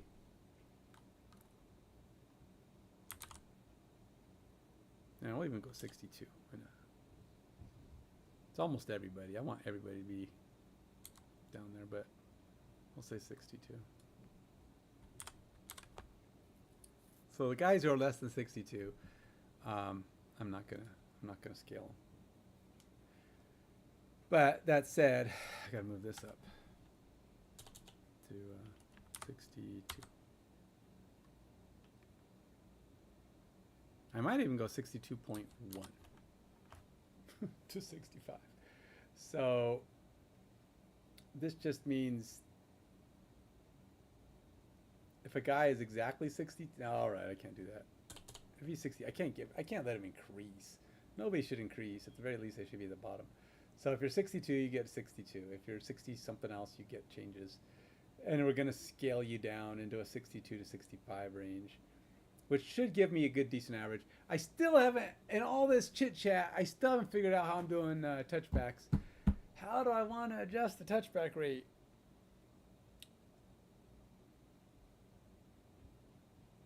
So based on current day numbers, let's go look at this again.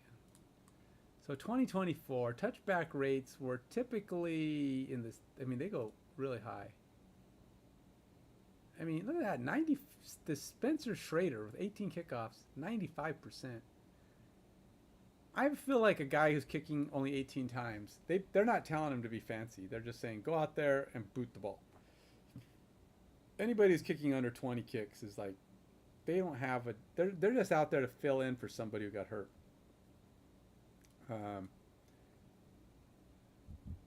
But generally, it looks like we're frequently in the 80s. 70, 80.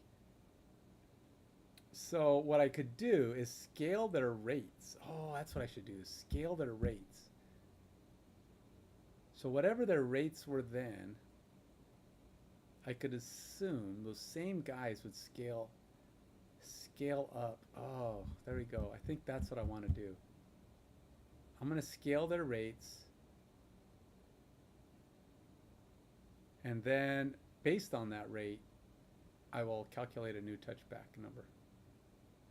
All right, let's do that. We're going to go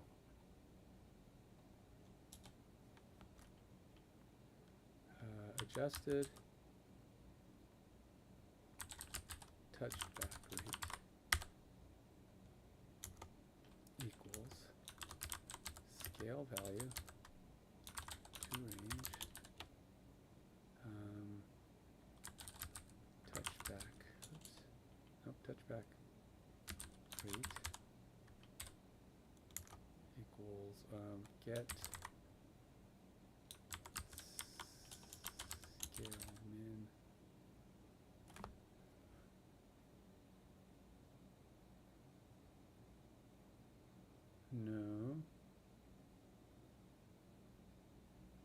I'm going to pick a number. I'm not going to let it be a value picked here. Because if it's min, I don't want to...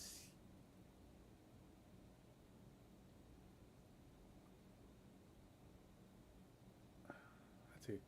I'm just doing it on 2024. This may be a number I'm just picking out of my butt, but it's like, ew, what are you picking out of your butt, man?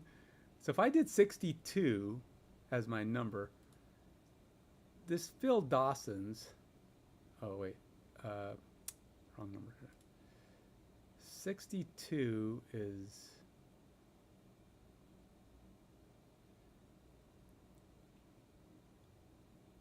it's hard to do because there's no average kick distance here, so I'm kind of guesstimating. They don't do kickoff return or kick return average, but I got a lot of guys who are doing 80.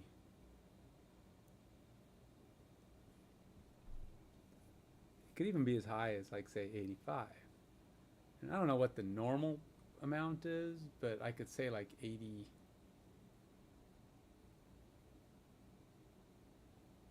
We could say 80. Why are they kicking so high? That's a lot. We'll say, we'll scale them on,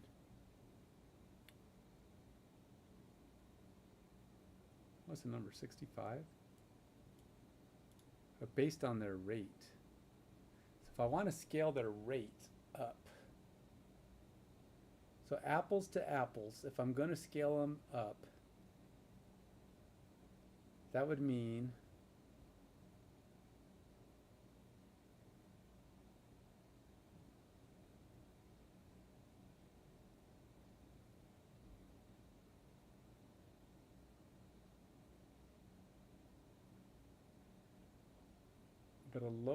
but higher rates get higher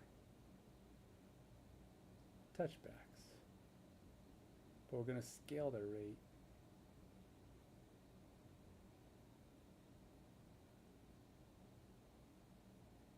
So I'll say 86.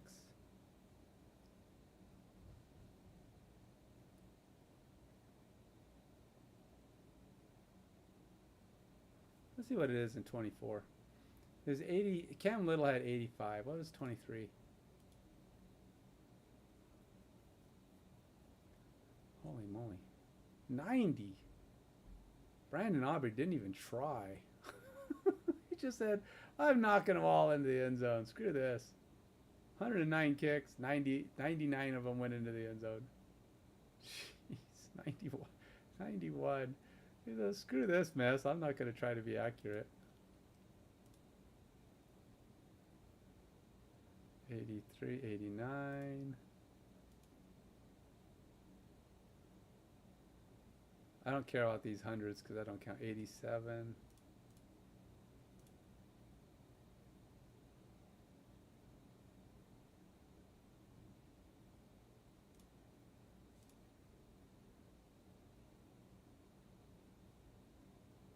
$94.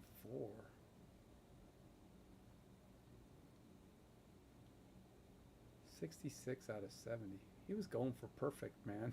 He wanted to see if he could get all his kicks into the end zone.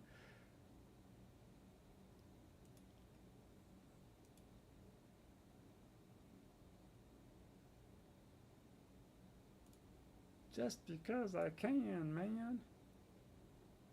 So 95. So I could scale it on 95.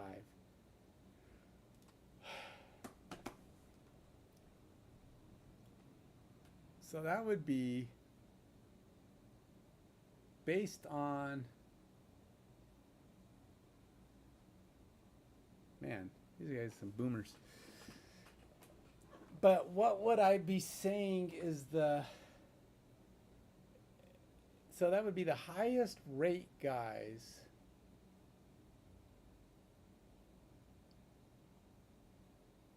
with the highest touchback rate even then. If I scaled that against 95,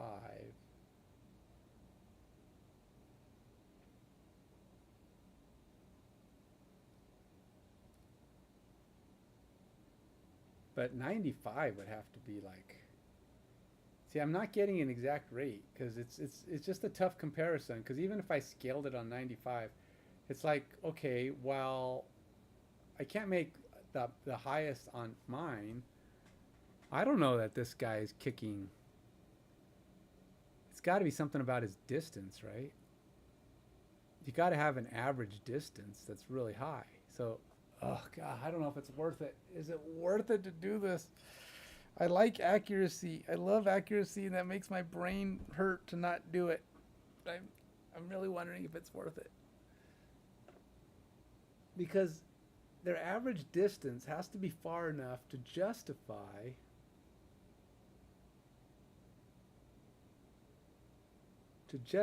the touchback rate. Because the highest touchbacks here, 28, 29 times. 29 touchbacks is pretty good. It means he's kicking it a long way. He's probably getting one of the higher averages. He's doing, he's 67 some yards. There's a couple guys doing 69 with a lot less touchbacks. When you're averaging 69.1 and you only have 21 touchbacks, that's like the perfect kicker right there. He was getting the full distance out of his kick and they were still returning the ball. Now, there's a couple things. It could have been a low kick. So you look at the average, but their average kick return was 25. It's getting up there, but you got to remember back then you had more range of kick. It really wasn't that big of a deal. I mean, the differences between return averages then and return averages now are pretty close to the same. I mean, return averages, look at 20s to 25 yards. That's not much.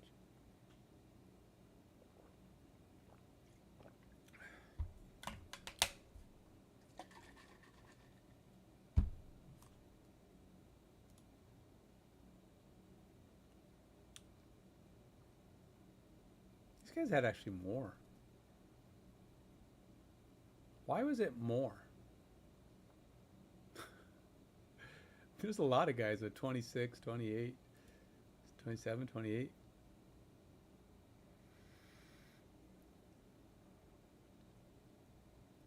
Hey, these guys rarely got up into the 26, 27, 28 range. So either the coverage was better back then,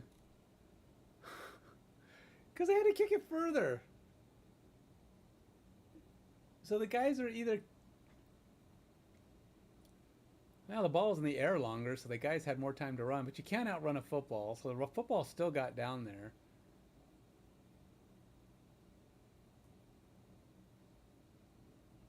And they would return it.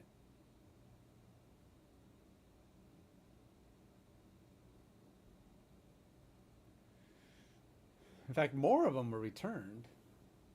Maybe that's the thing. Maybe it's the fact that more got returned, so the averages were smaller.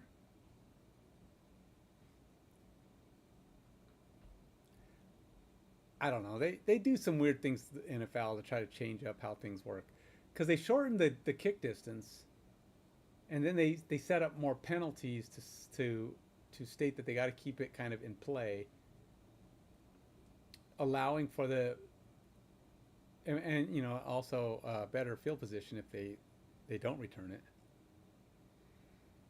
So guys don't have the incentive to try to return it, but yet when they do, they're getting a lot of yards. It's like the coverage isn't very good. Something's weird.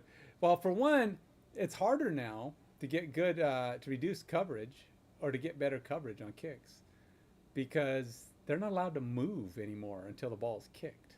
It used to be they'd get a running start, so they'd already be kind of like full head of steam by the time the ball was kicked. And that meant they were down the field a little bit faster. Now, they're not allowed to move until the ball's kicked, which means they don't have that full head of steam. And a lot of these guys are probably, you know, takes them 10 yards to get to full speed. And by then, the ball's probably made it quite a bit further before it was landed.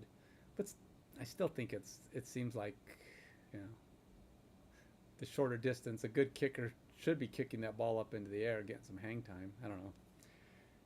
There's so many logistical things. I want to give them more touchbacks. I just haven't figured out yet how. Because if I use scale min, so basically I can't use, I mean, everybody gets more touchbacks based on their, if I'm scaling the rate up because of smaller yards, is there anything that I can use within my scale to results, my kickoff average result, to increase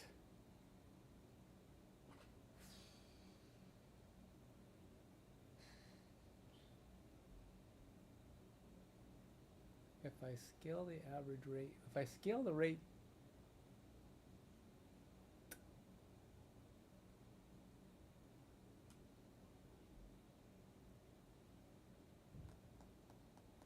I want to scale the rate up,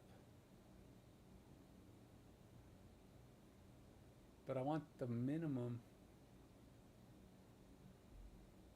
All right, what is, okay, let's do it this way. Let's try this. It might not be fair, but I'm going to try it. All right, so we're going to go based on the same 63 average. Oh, I can't do averages on here because it's stupid. Arg. They don't do averages on this, which is going to make it really hard for me to do this. I mean, I can calculate them, but I don't want to go through all these guys and calculate all these guys. And you can try to copy and paste it and create the average. I create a column that does the averages. That's easy, but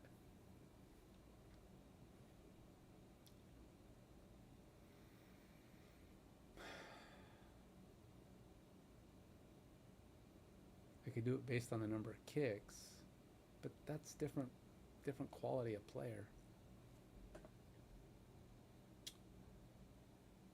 So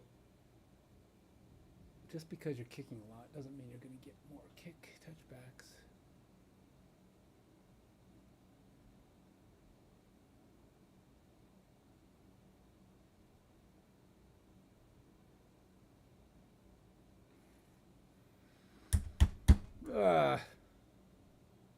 It's 4:30. I'm struggling to finish this last thing because it's actually complicated.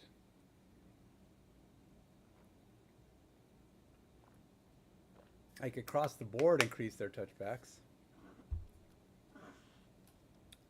Because it wouldn't be fair for me to let me use these low touchback rates. I mean, I guess they have more returns. Return average is still the same. I mean, return average is return. I'm not even gonna bother with return average. I'm gonna let that be what it is. I think it's close enough. Maybe they'll come out with stronger legs. I don't know, but I got it. The touchback rate has got to go up.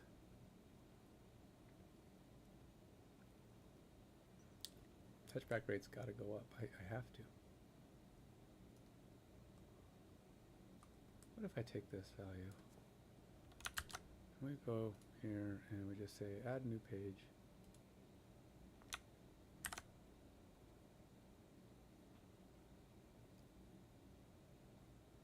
What the heck?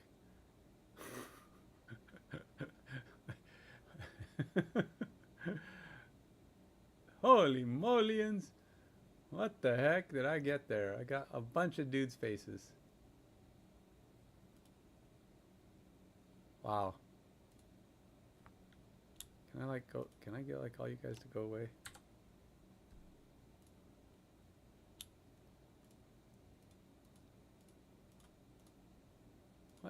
What is going on, man?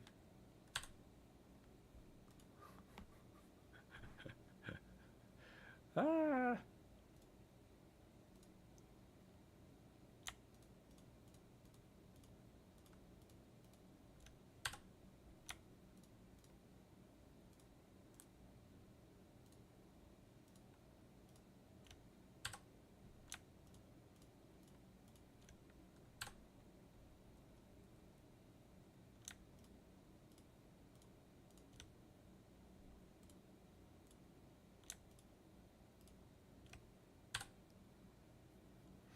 I do not know what I did. What is going on here?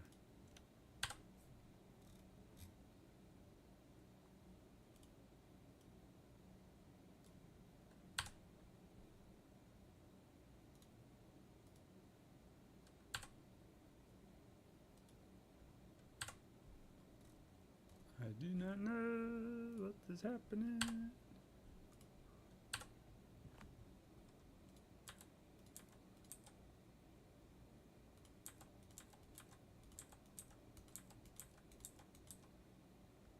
Sheesh.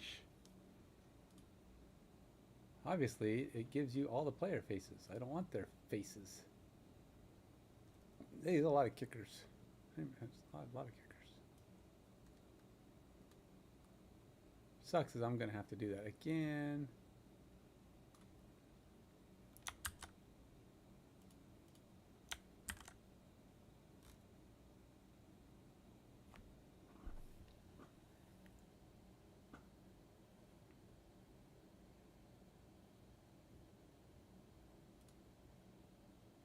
It didn't put the players in the right places.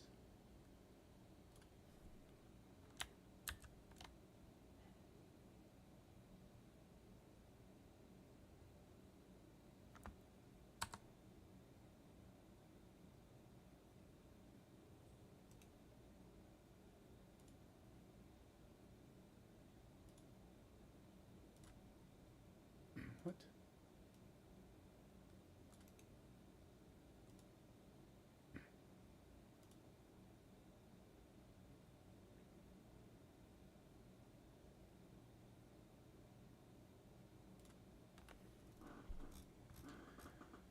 Stupid.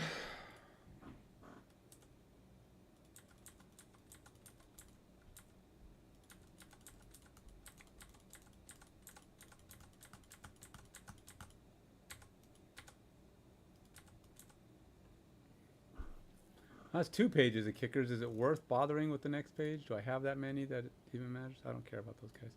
All right. So now I have to insert a column. So I kick off yards, insert,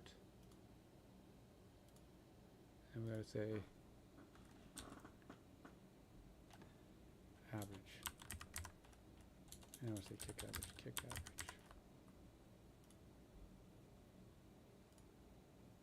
Oops, don't go away. And then we're just gonna say, what the heck, man? Why can't I click on these cells? Sheesh. Oh, is this like, it's gonna be stupid? It's gonna be stupid, ain't it? I got double cells. Why are we doing double cells?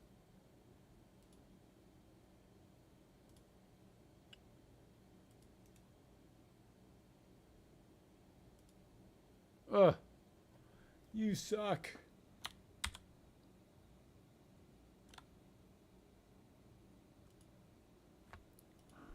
All right. I think they do this on purpose. They make it complicated so it's not so easy to bring your stuff in. Great gurgly murgly. It's like, oh, stop trying to use our stats for stuff, man. We're going to make this hard. Because they put the numbers on the row above. Which means, and they put the name on the row below. So if you get rid of one or the other, you can't. And it's hard to... I don't even know what the heck. No. What? All right, so let's do this.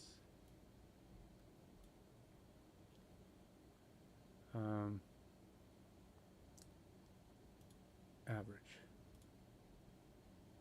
Huh? That's not right. Oh. Wait, that's not right either.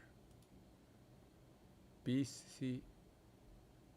One kick, 80 yards. How is that averaging to 40?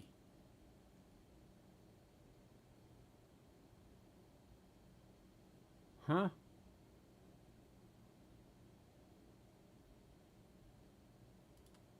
$80? The average of one kick that's 80 is not 40. What are you talking about?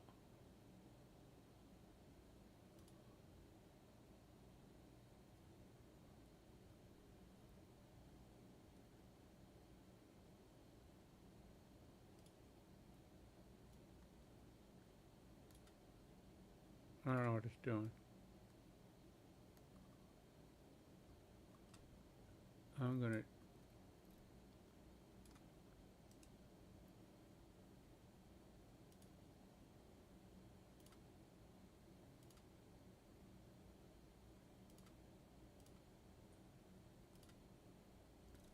I still don't understand how.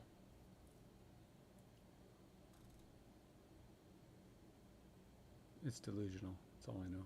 It's got to be delusional.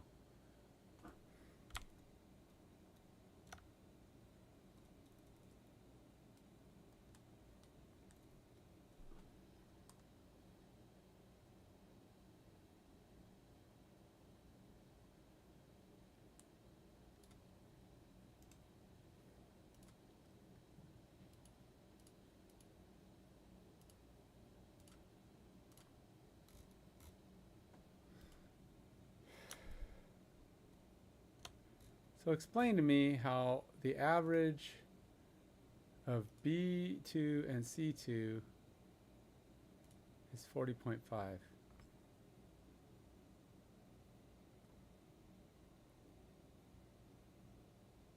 Shouldn't it be 80? All right, let's just, okay, I don't know what that is, but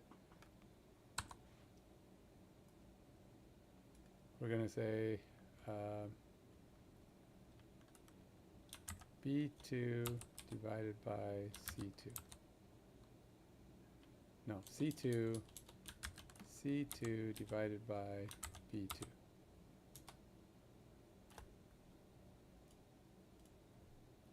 There you go.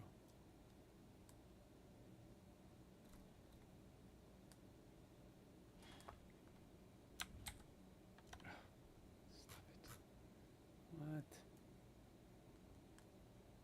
You are so much annoying thing.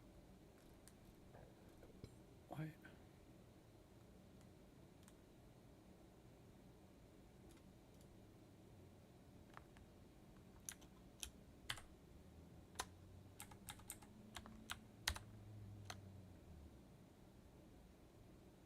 Nope, that didn't work through it.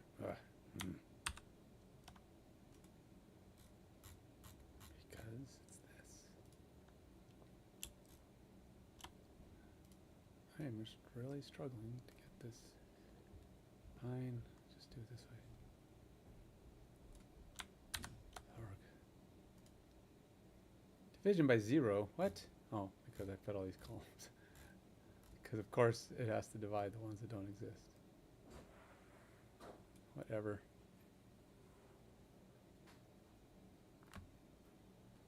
It's not even going to work. This is proving to be way more complicated than it should.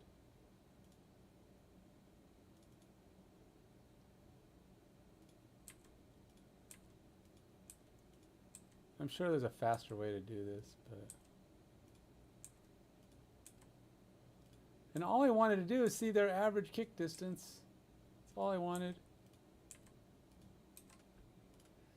All this to try to get a better feel for touchbacks in the old days, in the past versus the present. This is like getting these precision numbers. I don't, like I said, I'm not totally sure it's going to be of value to me, but I'm kind of a person who has struggles to just let it go, because it, I don't know, I just like things to be precise or to be fair. Because if I don't want people to say, oh, let's take this 2009 guy because he can kick farther, or vice versa. You know, let's not use any of these guys because they kick like crap because their averages are weird and whatever. All right, whatever. So I've got that in place. So we got, let's go ahead and do a sort. We'll go to data. We'll sort on kick average. Okay. I told you to do that. Sort.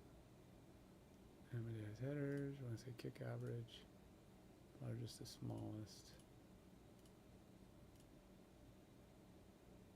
Oh.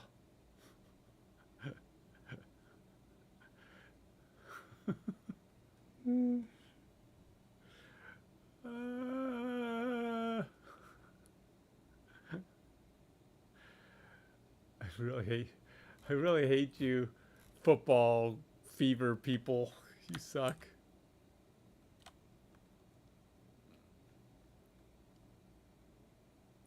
Oh, you know what? That might actually work. Oh, wait a minute. I got an idea. I can't sort them though. If I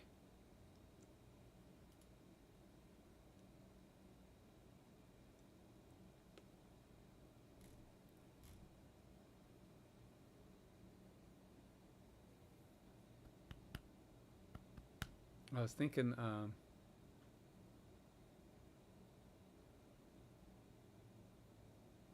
got to be a way. If I, when it, does the new version of Office have AI where you could tell it just remove the blanks? I mean, I'm sure AI's got a way that you could do that, right?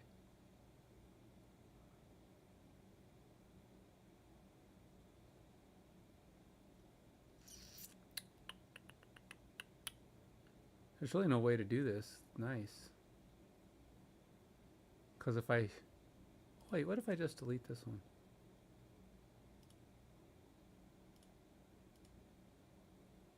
Aha.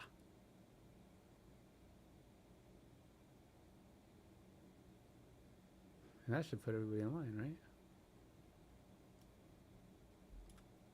Oh, there we go. That was easy. I mean, my lines are out of sync, but I don't care about that. So that means I could now go sort, whatever, sort by kick average. I'll say largest to smallest. That should actually get rid of all the spaces.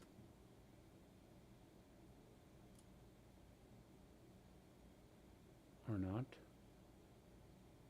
Why do we have, why did it give, huh?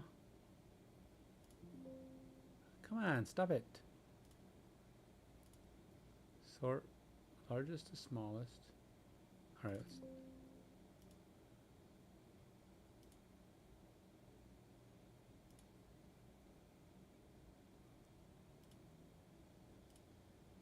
There we go. I can just get rid of all this crap.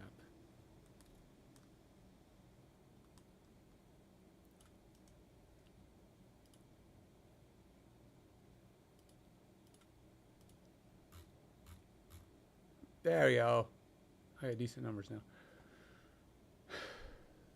But that's it. Okay, so we got 65.5, touchback 7.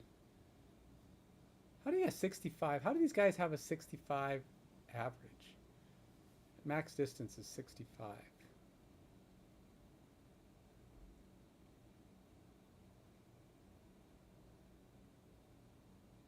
How does that even work? The only way you can have more is there must be penalty kicks because they had to kick it from further away. But how off of 85 kicks? 73 touchbacks. So he must have had a number of penalty kicks where he's kicking from further away. That's all I can figure.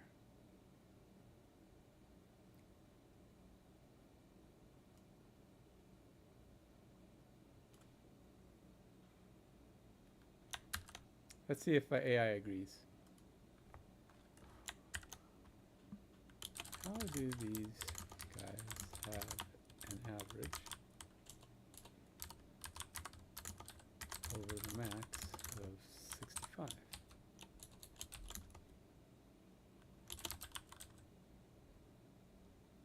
Penalties, kickoffs.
Huh.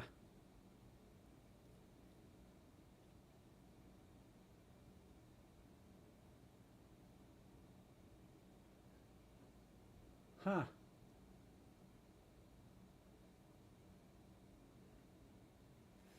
Well, that sucks. That adds a level of complication I hadn't intended to figure. I hadn't intended to include. Suck an egg. I had not intended to go that.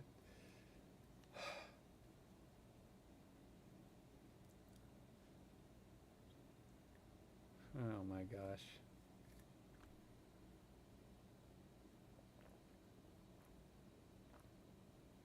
Can I just write it off as the AI is hallucinating? Because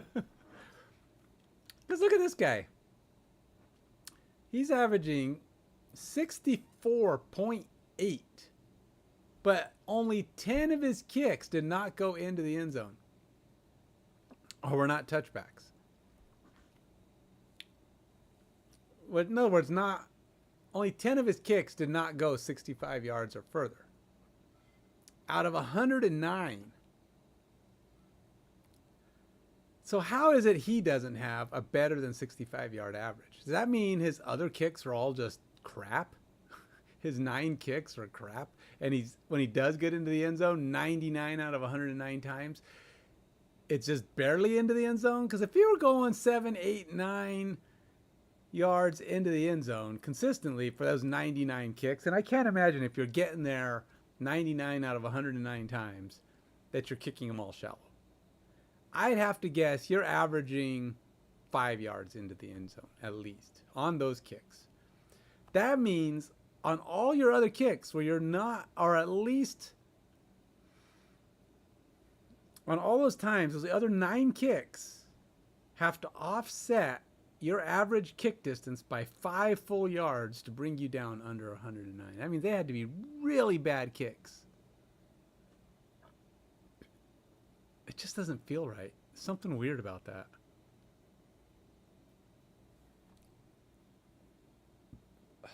All right. I'm going to ask AI. Let's see what AI, okay.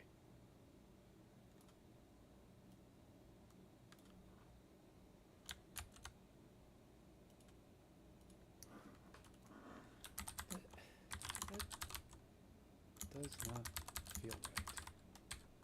This guy. Oops.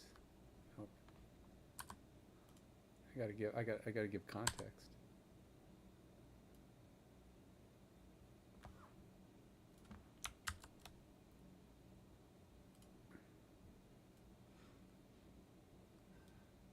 I don't know.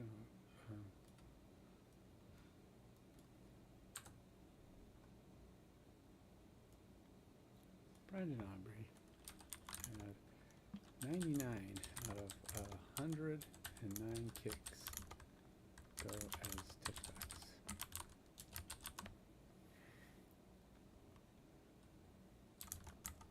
By the above logic,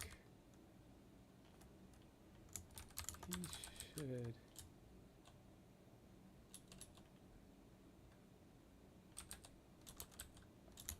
likely averages,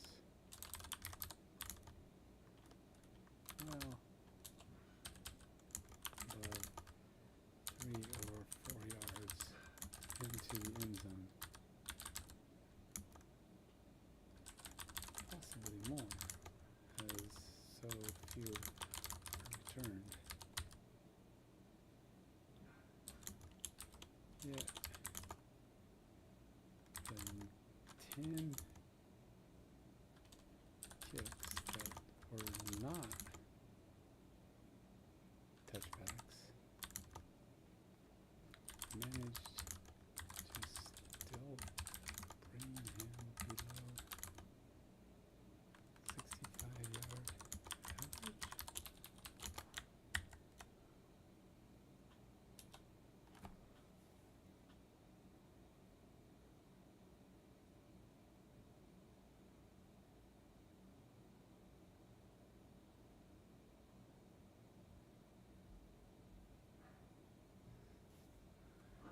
Kickoff distance include all kick types. The average kickoff distance is calculated out. I know what that is. The steep kicks in the end zone, short directional kicks, onside kicks, squib kicks, penalty kickoffs. So even Aubrey had many kicks, go 70 plus yards. A few short kicks, especially onside kicks with strategic placements, can drag the average down. Total kickoffs 109, total yards 7,000. 64.4, that's just 0.16 yards shy of 60, which is actually impressive given he had 8 returns. Short of the end zone.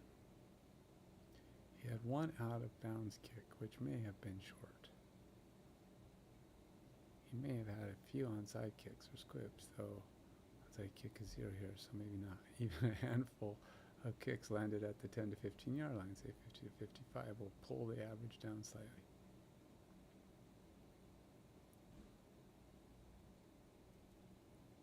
If you're modeling leg strength, average kick distance useful but not perfect, you might want to track the kick depth distribution. I don't have that stuff though. Excluding outside kicks and penalty kicks from leg strength calculations, or build a composite stat that weights deep kicks more heavily. Those are all fine ideas, except I don't have that level of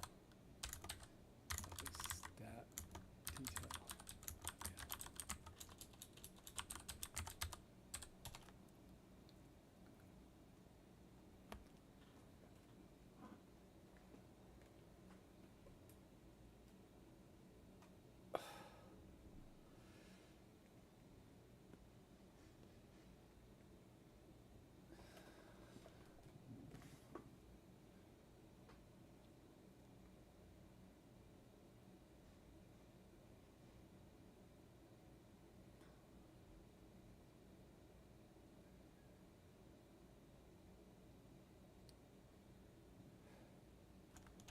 I am trying to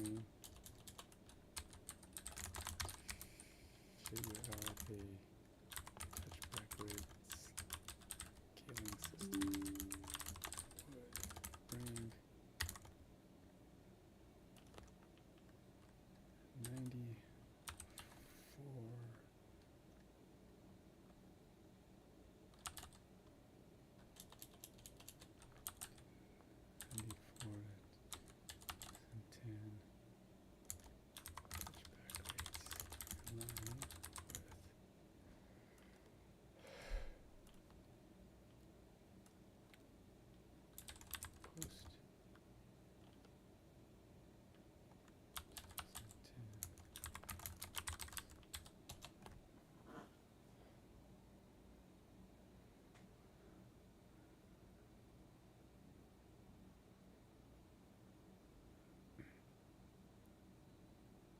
Yeah, I know the details. Step-by-step touchback rate scaling most of them. Assume pre-12 on our max effective kick, 70 yards. Post-12 on max 65 yards. Scale pre-12 on average kickoff distance to modern terms. Did that. Use a lookup curve based on post-2011. Estimated touchback rate. This lets you convert a kicker's pre-throw on average distance into a projected modern touchback rate. Yeah, but they're doing it. I have their touchbacks of the then era. Applied historical kickers, for example, a 2008 kicker with a 63-yard average scaled. Even if their actual touchback rate was, your model now reflects what they could have achieved under modern. Scaled 63 to 70. Reflects what they could have achieved under modern rules.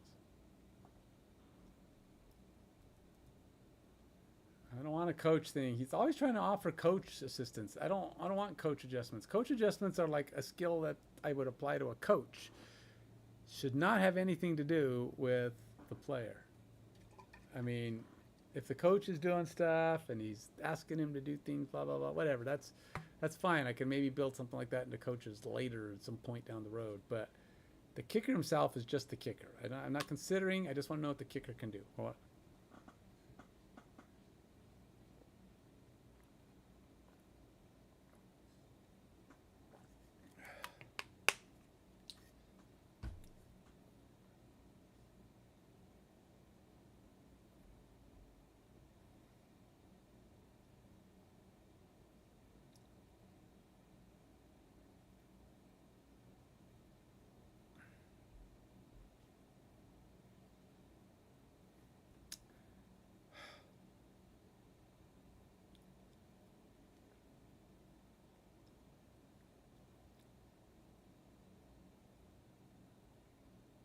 See, they're going by their average kick distance, scaled.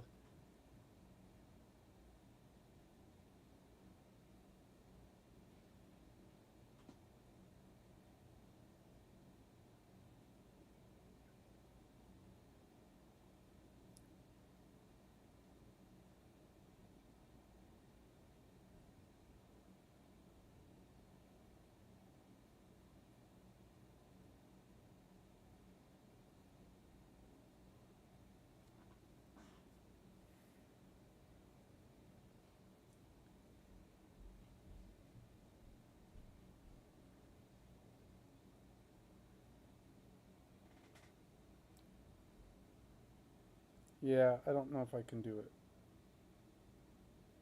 I want to take their current rate because I don't want to penalize them and say, hey, this is what their touchback rate would have been. If they were really good at not getting touchbacks then, like maybe they were dropping it perfectly, consistently inside the five and had low touchback rates, and I, I don't know if I, touchback rate is not a lock, but it should be a thing that matters, right? It means you're kicking it far, but at the same time, a low return also means you're kicking well because low return average and low number of returns means you're getting fair catches and your guys are getting there, which means you're getting some height on the ball. So these are all things that are good, and I don't want to steal that from them, but I want to increase their touchbacks so that the benefit of touchback is relative. So if they had low touchbacks back then, I want them to have low touchbacks now, or at least relatively speaking. So they're going to increase their touchbacks, but it's not going to be stupid low. So what I really need to do is probably come up with like a max and min and scale within the max and min of that period. So what I would probably do is maybe even try to find what the general touchback rate is and just find a max and min and apply it. And then scale their touchback rate. That, yeah, but that doesn't. And then I have to scale the year. Then I'd have to kind of figure out what the max and min touchback rates for that period. Oh my gosh, that would be so hard. Because if I just do 2009, that may not be a fair. If you figure kickers back then were relatively equal, but it's really not true, right? Maybe the best kickers ever were all coming from now.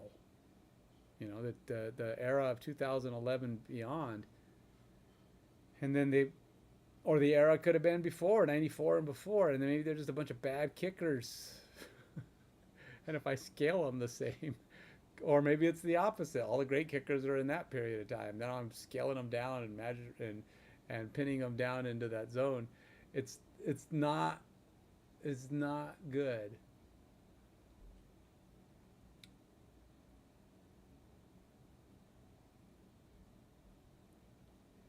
I think I I think what I'm gonna have to do, if the average the low touchback rate, what is the minimum touchback rate here? Sort touchback percentage. Let's go see touchback percentage. Um, Smallest to largest. Well, of a decent amount of kicks. Like about 43%.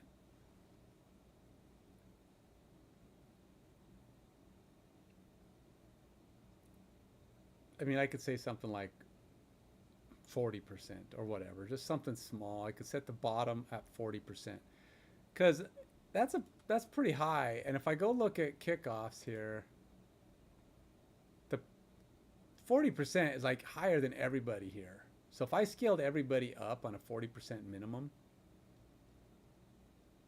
um,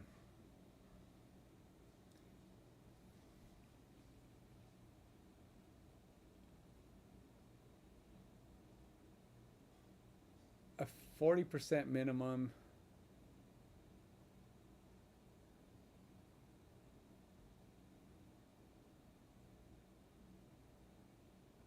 I mean, that's like really, I mean, because I can't use zero. I mean, obviously a zero is the minimum, but I can't use 0.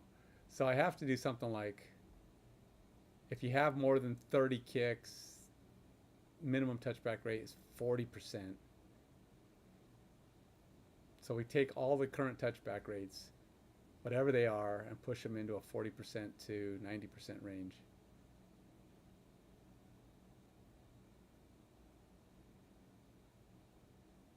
That's really all I can do. And so the higher your touchback rate, the more. So if you got a low touchback rate, you're not going to be as penalized. But I do need to bring it up. So let's scale it on a minimum of 40%. And I'm just using last year. I mean, sure, there's lower, but in general, it looks like 40% is a reasonable. We got 43, 41. I mean, you got some guys that go down to 30, but these guys are just, they're going to get scaled anyway because they're not in that, they're not at least 30 kicks. All right, let's do it. I'm gonna steal 4. All right, screw it. 40% is it. Enough of this nonsense. We're gonna go. What is the minimum that I want to use? Minimum is, minimum is touchback rate %. Sort by touchback percent here. Largest, smallest, sure.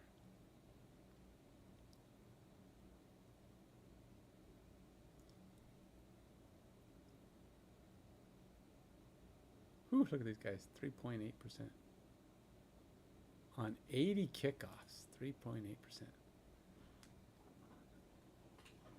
And anybody who's over, I'd have to say, like, Ryan Longwell must have really struggled to get that ball over there. His return average wasn't great. He had a lot of shots returned.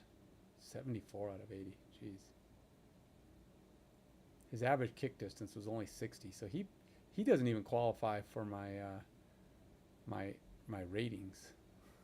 Because I think I did 62. Nah, you have to have an average of at least 62 to even be getting this scaling. Because I'm only scaling them if they're in that scaled zone. So, yeah, I don't know about you, Ryan, but let's go with 5.1.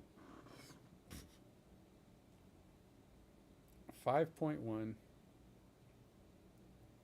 would because 60.4 is just not good. So we'll say 5.1 to, we'll say 5 to 40. All right, it's going to go 5 to 40. 5, comma, 40, comma. Now we're going to rescale that up to the current time, which I said was going to be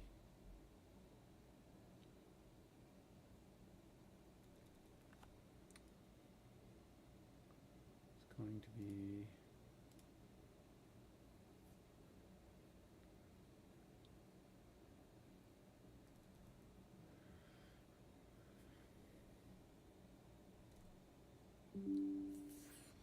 $40. Geez, that's like going to go up all the way up. 40.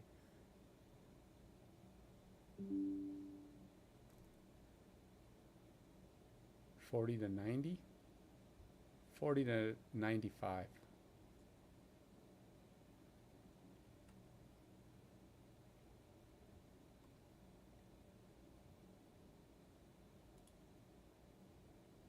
Could go back a couple extra years to see if there was anybody else that was in a higher touchback rate zone. So like I had 40 here as my max. But for now, we're going to say the minimum is 40 going up to 95. And then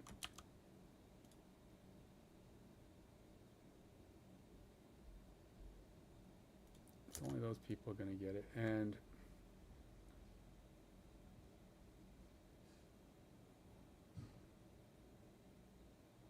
oh.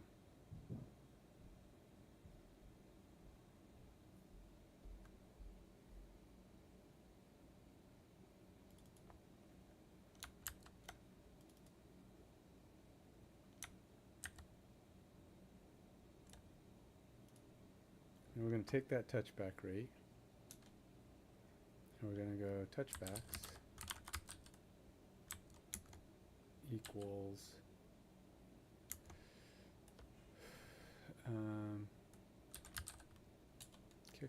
kickoff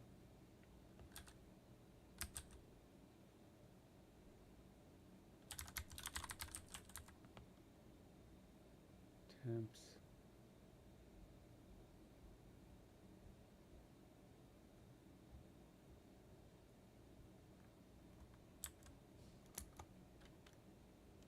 times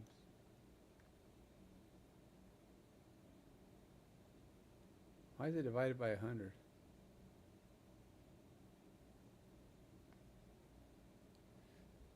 Oh, I see. They're supposed to be decimals. I was going to say touchback rate. Touchback rate. Because this is supposed to be 0.05, 0.4, 0.4. Unless, wait a minute. Oh. Did I calculate this stuff? Touchback rate is a division, so I did create a division.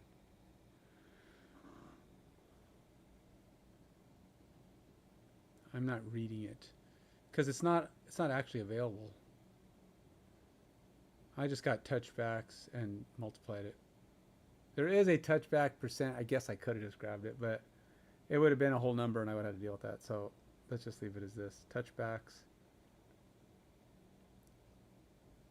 This is the adjusted touchback rate.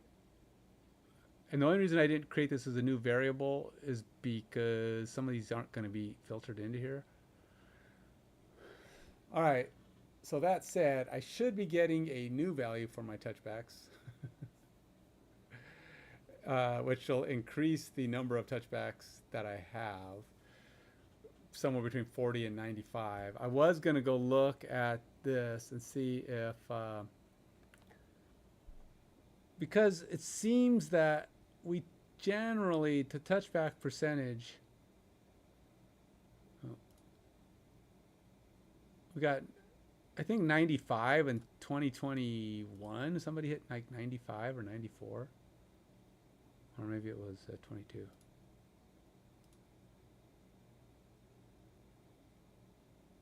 Dang it, there was somebody here who was like 94% touchbacks.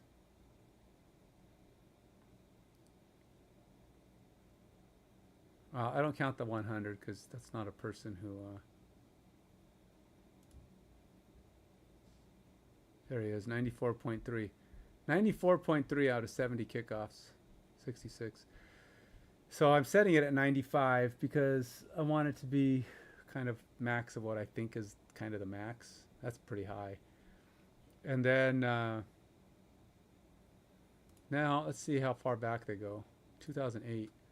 Let's see what my high numbers are here. 34.1. I set up to 40.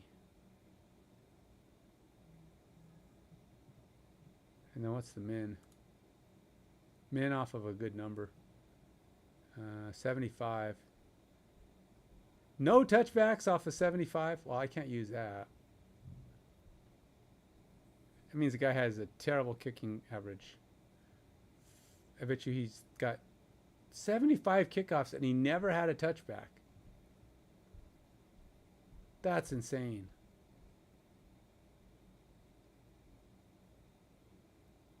Only had a 21-yard return average. Of course, he probably didn't kick it anywhere. How far was that? 45.37 divided by 75. 45.37 divided by 75. He only had a 60-yard average. 60 out of a possible 70, though. That would not have qualified for my my ratings adjustment anyway, because I'm only taking 62s. So you're out of luck, buddy. you're not getting an adjustment. You just get to be your lame self. So if I don't count you, because you don't count, I gotta go to the next guy. 20, 20, 20, 79. He only had 3. Wasn't much better.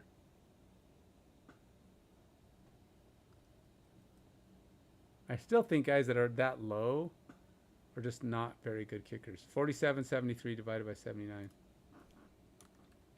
47.73 divided by 79. Yeah, he's only 60 also. These guys just aren't good kickers. 54.20 divided by 84. 54.20 divided by 84. Wow, he actually had a high kick average.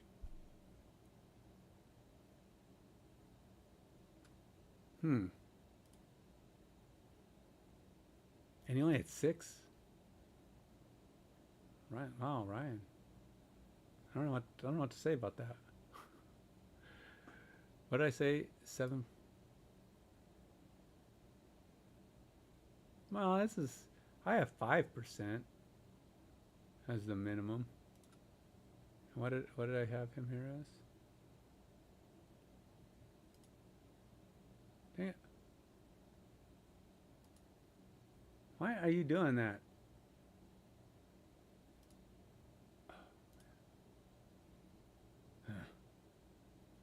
Well, 5% then. So that's still 7%. So even at 5%, I still have 5% being the normal low. So I'm still taking 5% even if they don't match. So it's kind of like,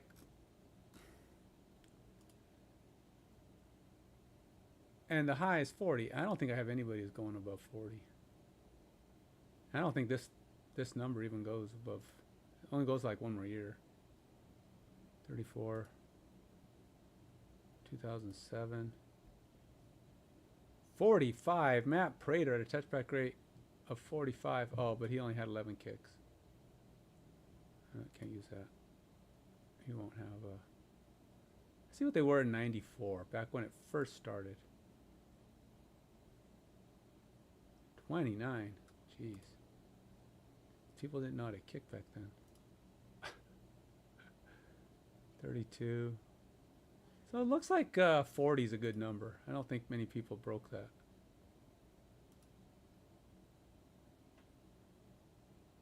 And the few that might have did it off of just a few oddball kicks. I mean, these guys are like 22. All right, so I think we're fine.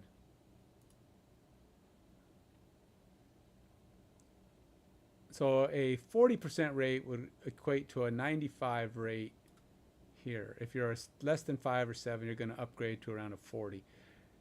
I'm not changing return rate because that's, I mean, I guess I could scale return rate, but return average would have to stay the same. Because I would imagine that returns would change accordingly. I mean, obviously, if you're increasing your touchbacks, then your returns go down, right?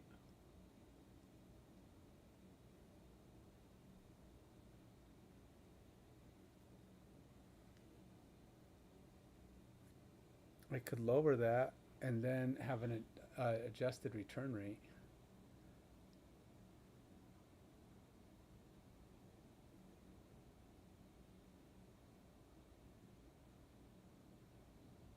Touchbacks. All right, let's do it.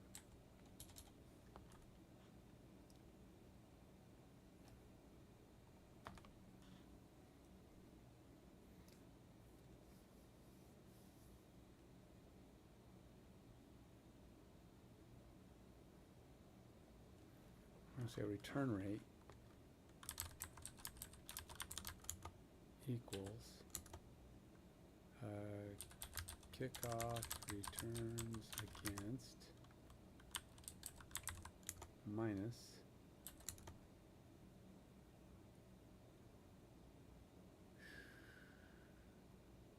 Nope, that doesn't work. Return rate would have to be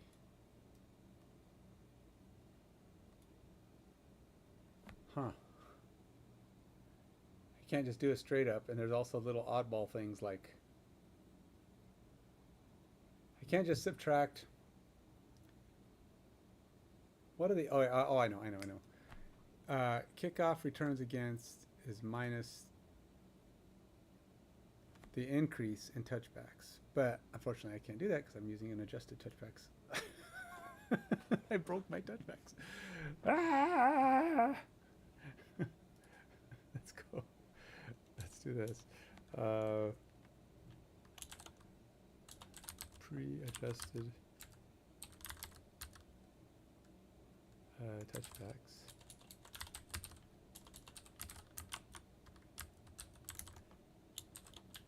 Equals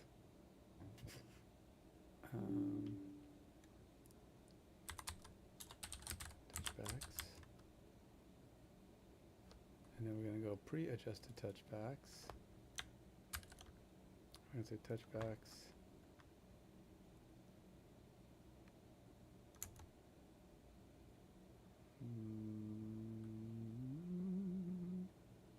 minus pre-adjusted touchbacks.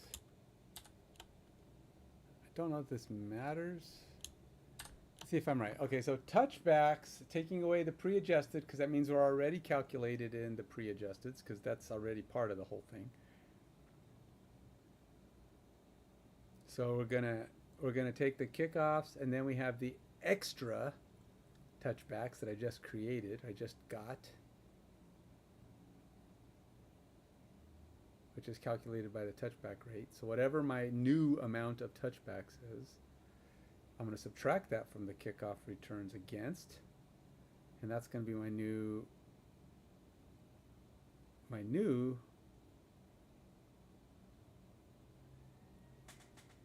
that's going to be my new kickoff returns against.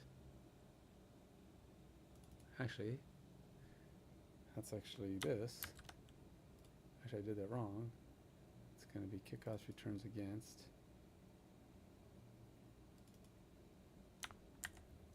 And we're just going to say minus, and then I can just do this.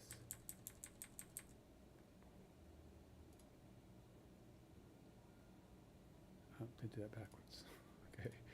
All right, so now we're going to remove the difference from the kickoff returns against, because now it's going to be less returns. So my return rate is now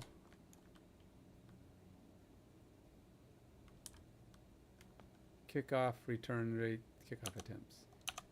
So now we've adjusted our new kickoff returns, or our new return rate is that. I think I did it. I think I got all my values. And now they're all adjusted. I may, like I said, I'm gonna have to turn these into some kind of adjustable modifiers in my system. But that means I think I have it. So now that I have those values, now I just got to give them weight. So why does my return rate, I have return rate. Is it because I'm still not using it? So we go in here, we are adjusting it. It's getting set.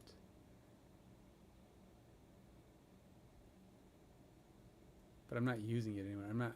I'm not actually putting it. I'm just resetting it here. But ultimately, I'm not using it. So let's go ahead and weight these. All right. So we're going to go ahead and get leg strength. We're going to say, what are my things? I'm using the rate, touchback rate, return rate, and return average. So we're going to say touch back rate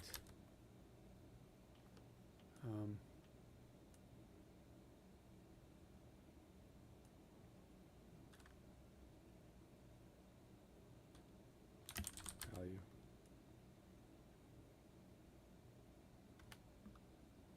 That's not going to be what I want. I'm going to go equals.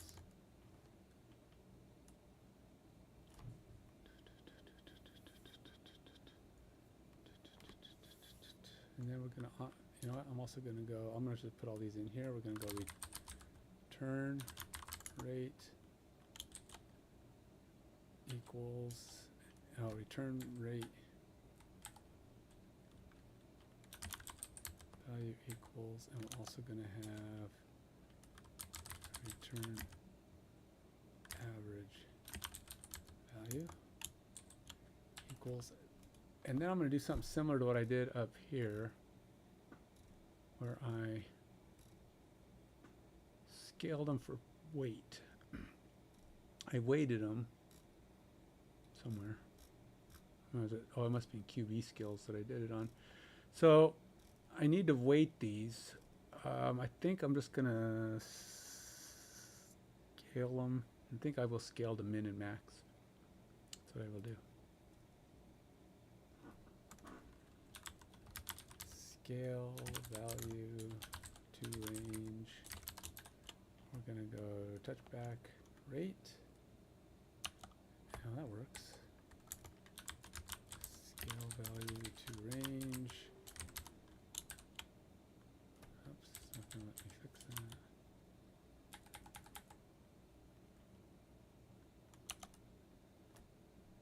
Except I don't know how to spell value. How does this? That's not gonna be right. Okay. Return rate, return average. Oh, we did it. Look at that. So touchback rate low is good. So we do want this to be true. Return rate low is good. We want that to be true. But return average,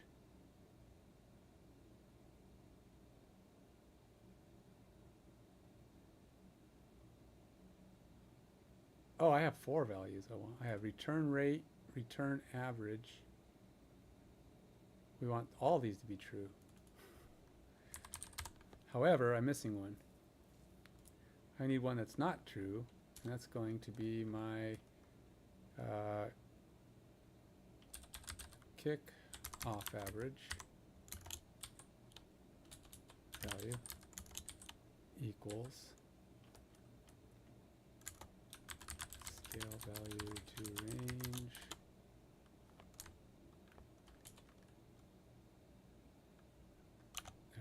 and this one is false. Okay, so we want that.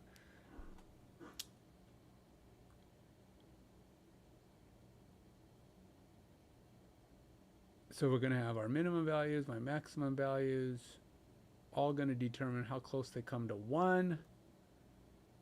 So the kickoff leg strength will be a total of somewhere upwards of 4.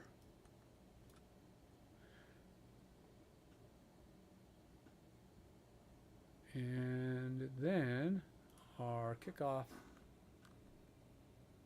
strength, kickoff strength equals, oops, did I do that right? Nope, I didn't do that right. Equals touchback, there we go. No, don't have to be negative. I reversed the values. Stop it. It's all positive. It's all good, man. Just take it as it is. Stop trying to be all fancy pants on me. You know what I'm doing. But it's like, those are bad values. They are bad values, but I'm already fixing it. Stop trying to be all smart, AI. You know you're not. All right. So, there you go. Whoa, I don't know how to type strength though. There you go. I think I got it. I think I got it, man. We're all good, goody two shoes.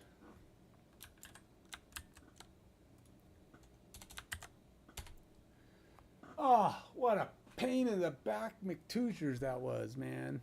Backside is sore from that work.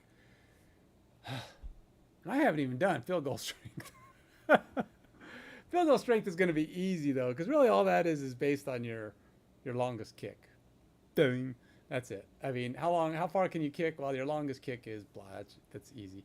I haven't got it in here. It's actually really almost this. I mean, we're going to scale everybody. In fact, I could probably just do that right now. It's a simple one. It has nothing. It's just going to be, I can't scale it, to be honest. It's just, it is what it is, what it is, because everybody's got what they got. And I'm just going to return. I'm just going to return the longest field goal made. That's actually it. It's done. That's it. I have to scale it later, but I don't need to scale it at this moment. So, and in some things, what I'm going to need to do here is I'll have to change all these ones into variables. I have to change all these numbers into variables as well so they can be adjusted. But overall, I think I have what I need. Finally, longest punt. Yeah, that one's already got it. Everybody seems to be working. I don't have what do I got up here that's missing? Something's out of. Oh, I didn't. Oh shoot, I haven't applied. There's one thing I haven't done. I haven't applied the statistically solid mod, which actually makes it so that it gets weighted. I will. I think I'm going to apply it to the end goal. We're just going to do something simple like this. We're going to say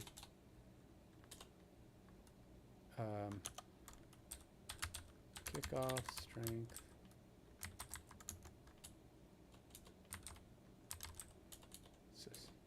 golly molly, strength equals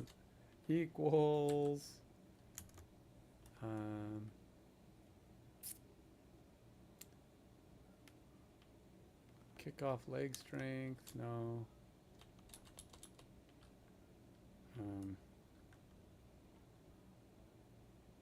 Divided by math.max kick off strength. Oh, I did it again. I don't know how to type. Don't know how to spell or type or something. Something I am missing in my abilities. I apparently cannot type correctly. Kickoff strength. And comma.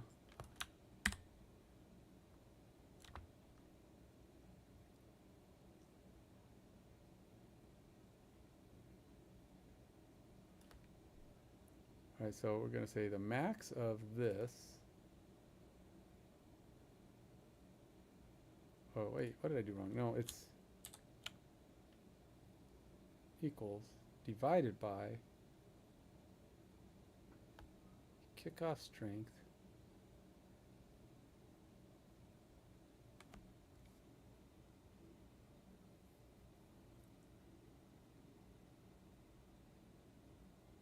the max of kickoff strength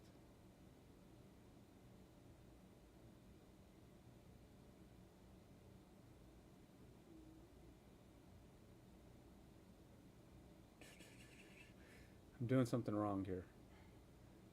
What am I doing wrong? It's not that. It's attempts. It's got to be based on attempts. But what did I do? I've done this before. It's late. It's Friday. I'm ready to move on, and my brain is. See, that requires. So this is balancing against the actual number, which means I need to create. It's a modifier I'm creating, and then I have to multiply by that modifier. Oh, that's what I'm doing. Okay. All right, so that doesn't work. We got to go find my kick attempts modifier. We're going to have to create kick attempts mod equals. Okay, that's what I want. And then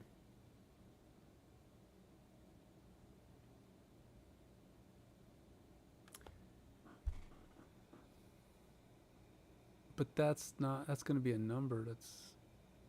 Do I have to?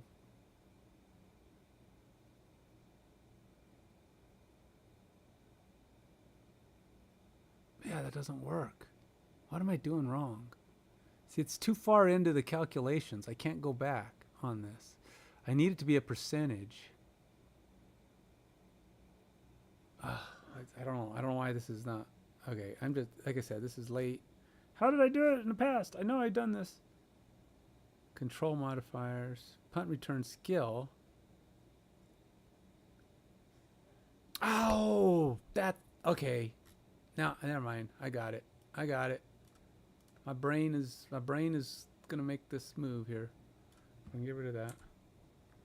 All right, so it's kickoff strength times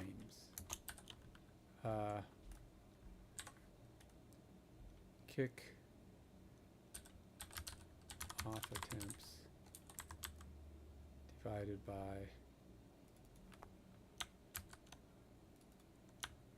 there you go. That's what it is. That's the answer, my friends. Oh, I do gotta put this on. Okay. So what this is doing is it says we're basically going to come up with some fraction of a 1. It's either going to be 1 or it's going to be some smaller value, and we will take that smaller value, that fractional amount of 1. So if my league statistical modifier says they only did 7, and then I have 30, well, it's going to be 7 divided by 30, so it's going to be some fraction, and it's going to be a kickoff strength that's going to get dropped. So you have to have at least 30 for your kickoff strength to be the full power. Most of these guys are going to have that, but there are guys that do not. But now I've got my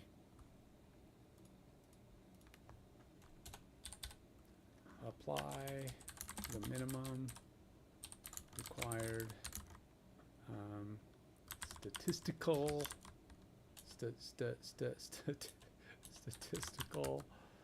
I can't spell it. Maybe I don't know how to use a keyboard anymore. Statistical, there you go. Apply the minimum required statistical value significance, statistical significant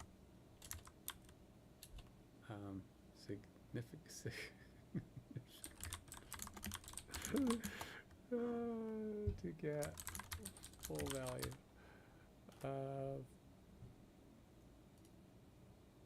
there you go. I need to stop. It's been 3 hours, so much for a 90-minute run. I think I got it. Let's go ahead and my last thing, I'm gonna go ahead and reset this. And I'll have AI write my test. AI's been doing pretty good at writing this test for me, so I don't feel too concerned about. Wait, what is it complaining about? There's something it's complaining about here. What's the problem here? There's a problem somewhere. Oh, it's complaining about this. I don't care about that.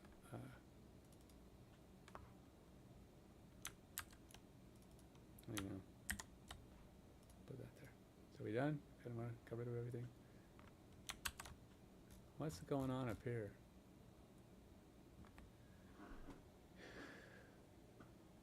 Get kickoff skill. Oh yeah, I haven't done kickoff skill.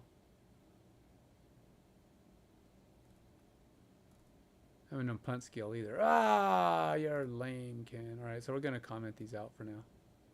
Because if I don't, I won't be able to run my test.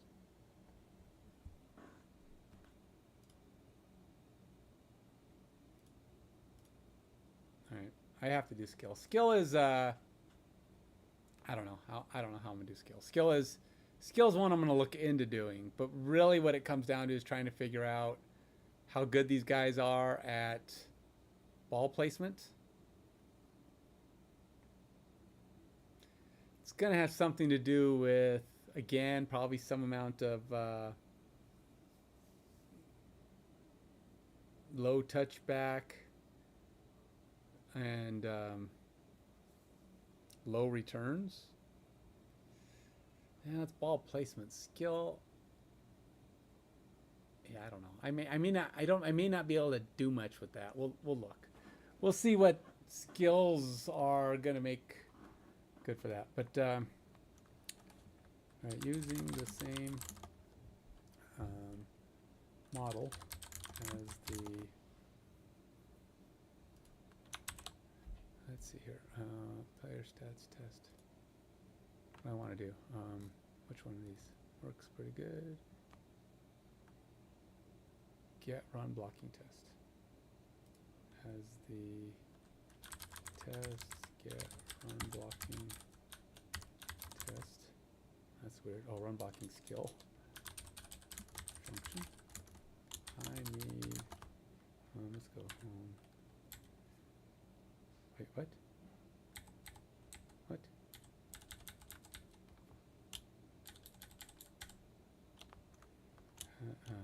Hashtag codebase. Using the same model as the test, get run blocking skill. I need a new test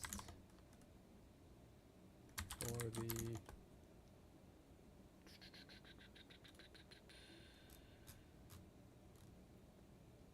have I not done this one? Oh, I don't even have this one set up in test yet. Accuracy, let's go here. Let's go put this into my players.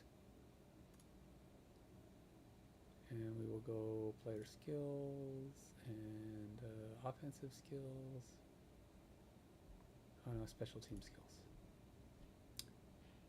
Field goal accuracy. Yep. Field goal kick accuracy.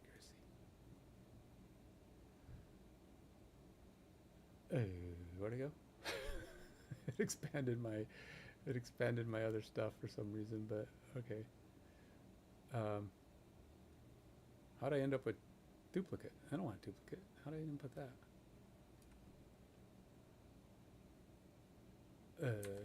Or was it there already and somehow I commented it out? How did I do that? Alright, so we're going to say that's in test.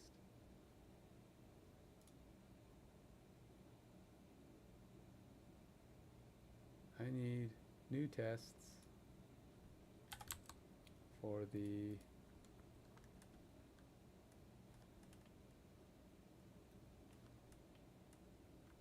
set special teams skills.co functions.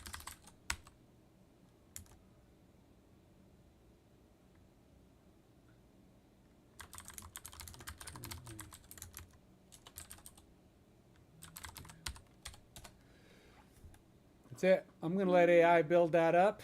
I will run those tests and maybe I'll put up something Sunday with the results because I don't work anymore after 5 o'clock on Friday. You're like, what time is it over there? 5:46. Shh. Maybe tomorrow night. We'll see. Usually I might work on Saturday night, but I won't work during Saturday day. That's it for me. In an hour I leave to go do my rehearsal. Wish me luck. Not rehearsal. Audition.